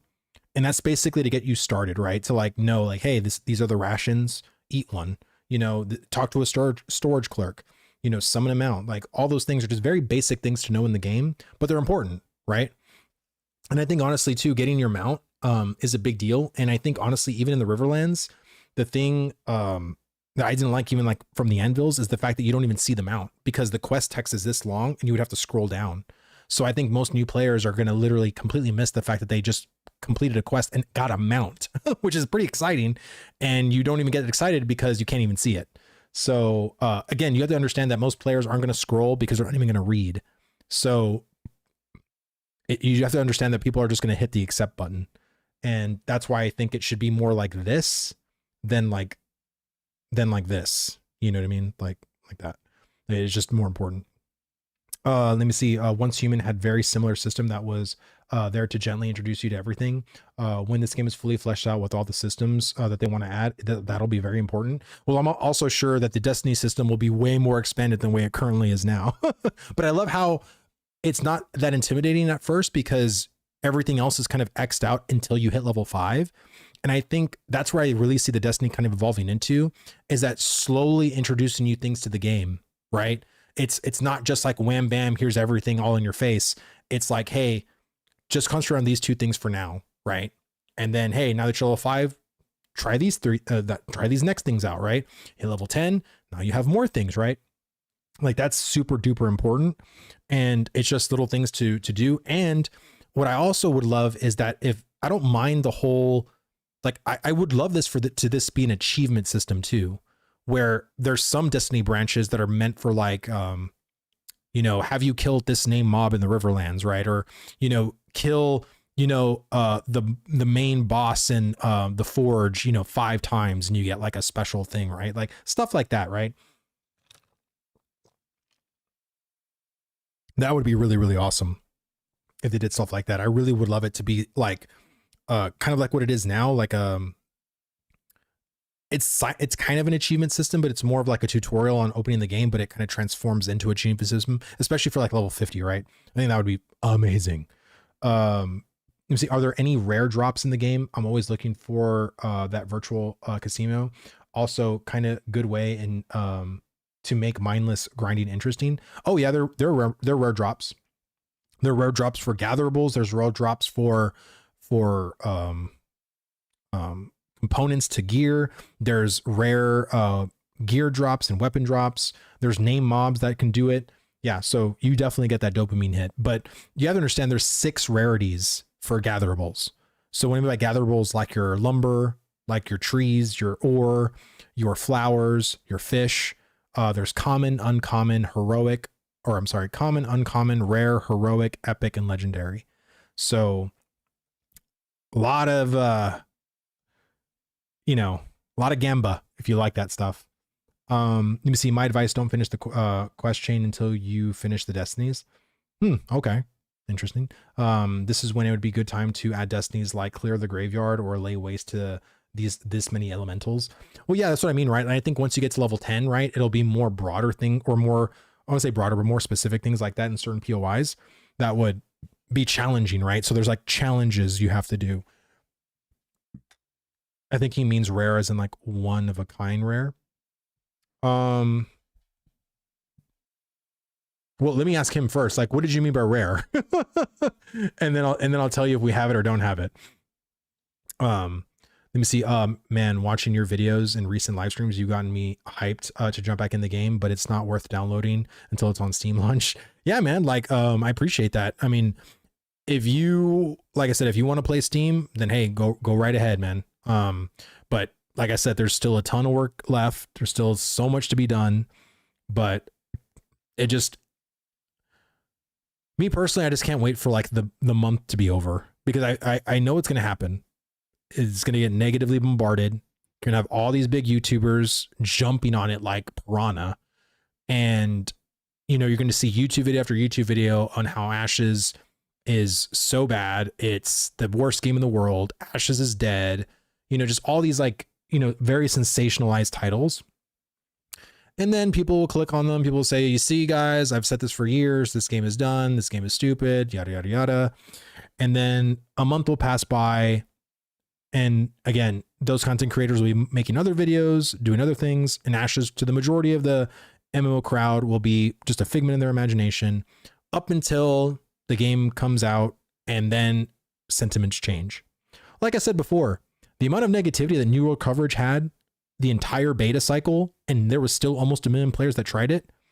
Did negative reviews and negative videos hinder New World? No, New World hindered New World. So again, a game will always speak for itself. Always.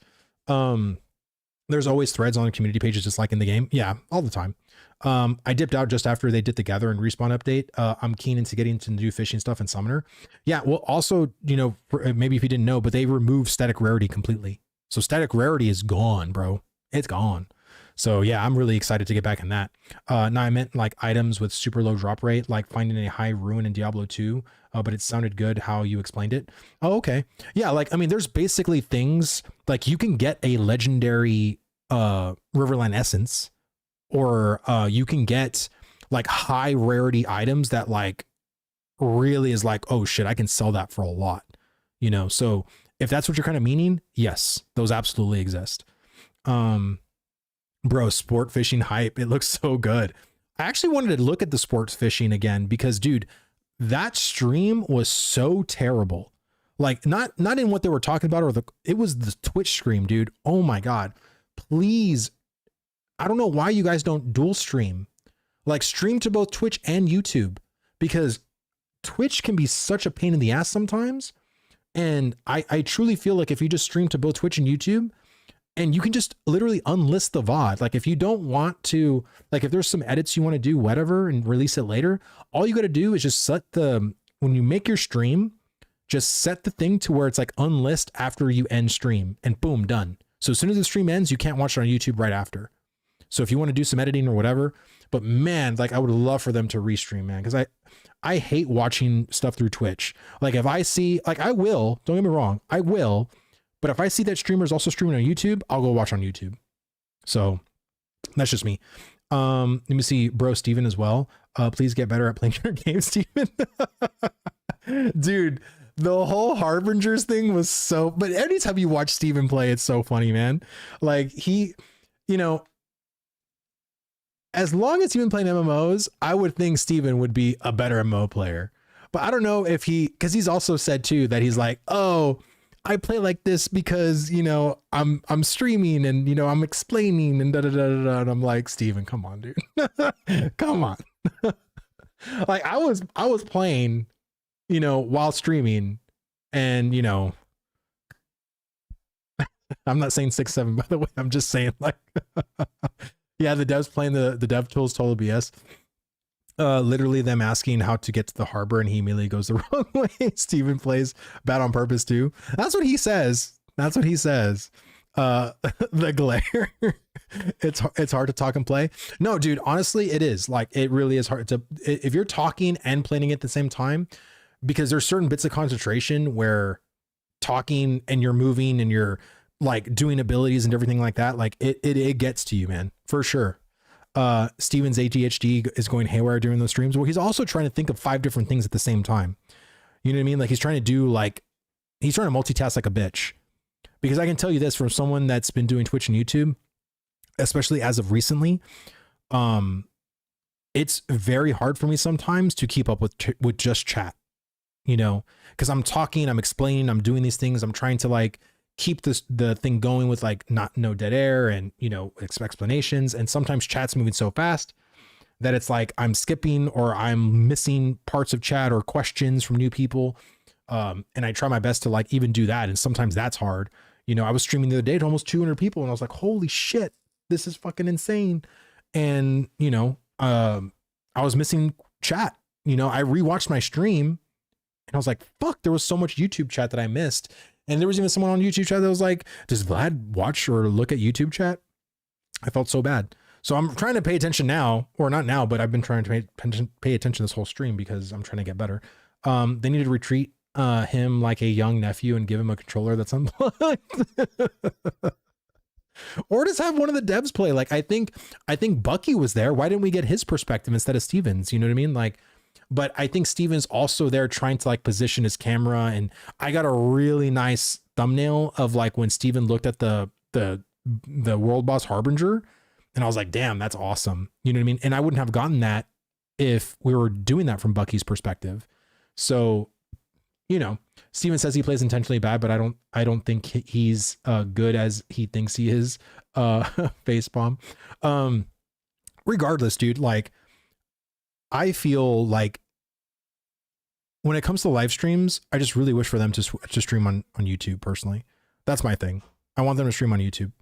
But will we get it? Maybe, maybe not. It ultimately just depends. Let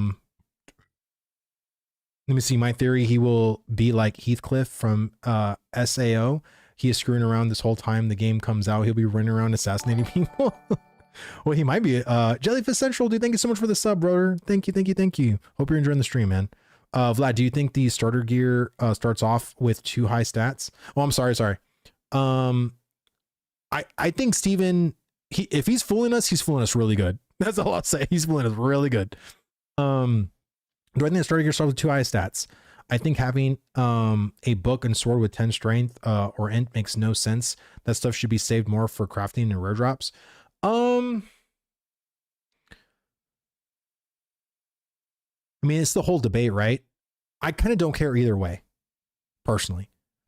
Like, I don't care either way. As someone who really wants for crafting to be important at the novice tier, they're literally leveling so fast, the novice tier, I don't think it's going to be important. So it's like, should I keep trying to value something that they don't deem as important? Probably not. Because I really thought they were going to go in the opposite direction and actually stretch the level 1 through 10 experience. I thought they were actually going to make it longer, but instead they did the opposite, which was interesting. Now they might do this last minute change and actually nerf it, right? They might say, hey, we actually buffed experience, or not, like, we buffed experience gain from levels 1 through 10, which makes it, you know, longer. They could do that before the 11th, but I thought they were going to do something different personally. They need more of the content to be slow from 1 to 10. I think that's what I've seen from the majority of players. The majority of people that have been in this community have said like the 1 through 10 grind should actually be longer. Like, I think instead of hitting level 5, you know, at the end of your quest, like, you should probably hit level 3. But look at it, you just have to kill 5 mobs at level 1 to hit level 2, right? So I don't know. Like, it's going to be interesting to see where it falls as far as experience gain goes, because I think they're just constantly tuning and checking that out. You know what I mean? You can hit level 7 in like 2 hours. Oh yeah. Like I said, you can hit level 10 pretty quickly. Like I said, I can hit level 10 of the Riverlands in just a couple of hours. Yeah, I was thinking 1 through 10 in 10 hours. Yeah. Like an hour per level. I mean, I think honestly too, there should be a slope, right? And I think if we have this gradual slope, because I think if we're going to make the levels 1 through 10 experience slower, I think the levels 10 through 20 experience needs to be a little bit faster, in my opinion. I think the slope right now for a lot of the level brackets is a little wonky, personally. I think the grind, like, people say the grind really starts at level 10. I think the grind should start around level 15. Like, where you start feeling the levels, because you have to understand, this isn't a game that's meant to be played from levels 1 through 25. This is a game that's meant to be played from levels 1 through 50. So, you know, is it maybe this way because they're trying to treat it as end game? Maybe. But I think ultimately, like, in my brain, I'm always still thinking to level 50, because that's the intent of this game. And I don't, like, I think of like where we're really heading. If we keep this slope, it's going to be insane, you know? And I think some people like that. Some people like a really, really long leveling experience. Like I said, it took me when I played WoW, like almost like 4 to 5 months to hit level 60. It took me a really long time to hit level 60, but I didn't know what I was doing. I was hot bodying things from time to time, but I was truly trying to just play the game. You know what I mean? If I was confused or I didn't know how to do something, then I hotted it. Let me see how they fixed the XP curve. It was level 10 or 11 was faster than going from 9 to 10 or something. It's a little bit fixed. I mean, we'll see. I mean, like I said, everything's such in flux when it comes to numbers. That's why I kind of don't treat numbers at all. Was it supposed to be level 35 on early access? No. I mean, again, the level bracket will probably be increased next year. But right now we're still kind of testing levels 1 through 25. So it'll probably be that way for a little bit longer. Let me see. I want just more progression in the leveling experience, and other than access being a higher tier artisan isn't worth much. Well, yeah, right. Because we only get like the 3 artisanships to really play with. And so adding the other 2 will mean a lot more. But I think there's just a lot. Like I said, there's so much other ground we got to cover, man. Like, content is so important to people, and we still haven't even finished the rest of this Western continent yet either. And we got to do second passes on the continent. We got to do second passes on the classes. Then we got to add the secondary classes. Like, there's a lot of fucking work to do. We still got to add the types of settlements. We don't even have like economic, scientific, religious, or military yet. So there's still like, there's a lot of shit we got to get through. You know what I mean? I wonder if they give us apprentice branches right off rip again when the settlements level. I don't know. I'm curious if they are. I don't know. It'll be interesting to see if they do or don't.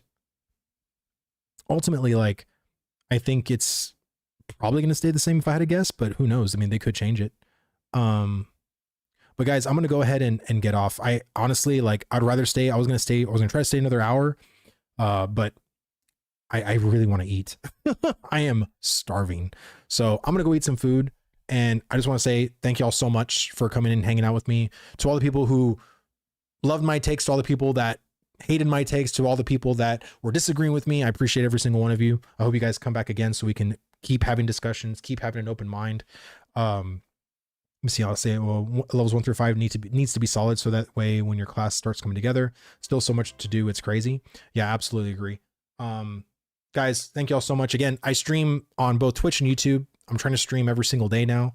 If you want to come and follow me on this journey to early access and beyond, please hit that subscribe button if you're watching on YouTube.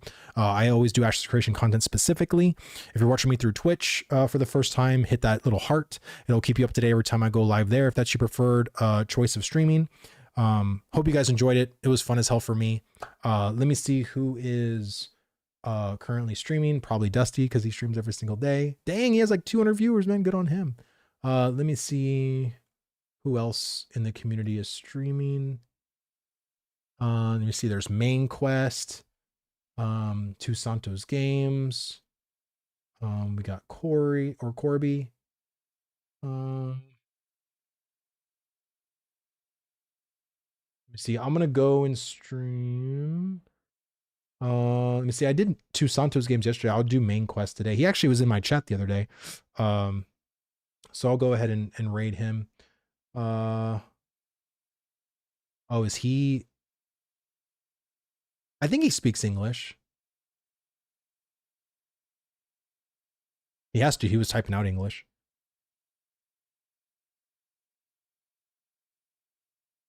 All right. Guys, thank you all so much. Have a great night. And I will see you guys tomorrow at the round table. Do not be late. 9 o'clock p.m. Central. All right. Come see all the stuff Steven talks about. Peace.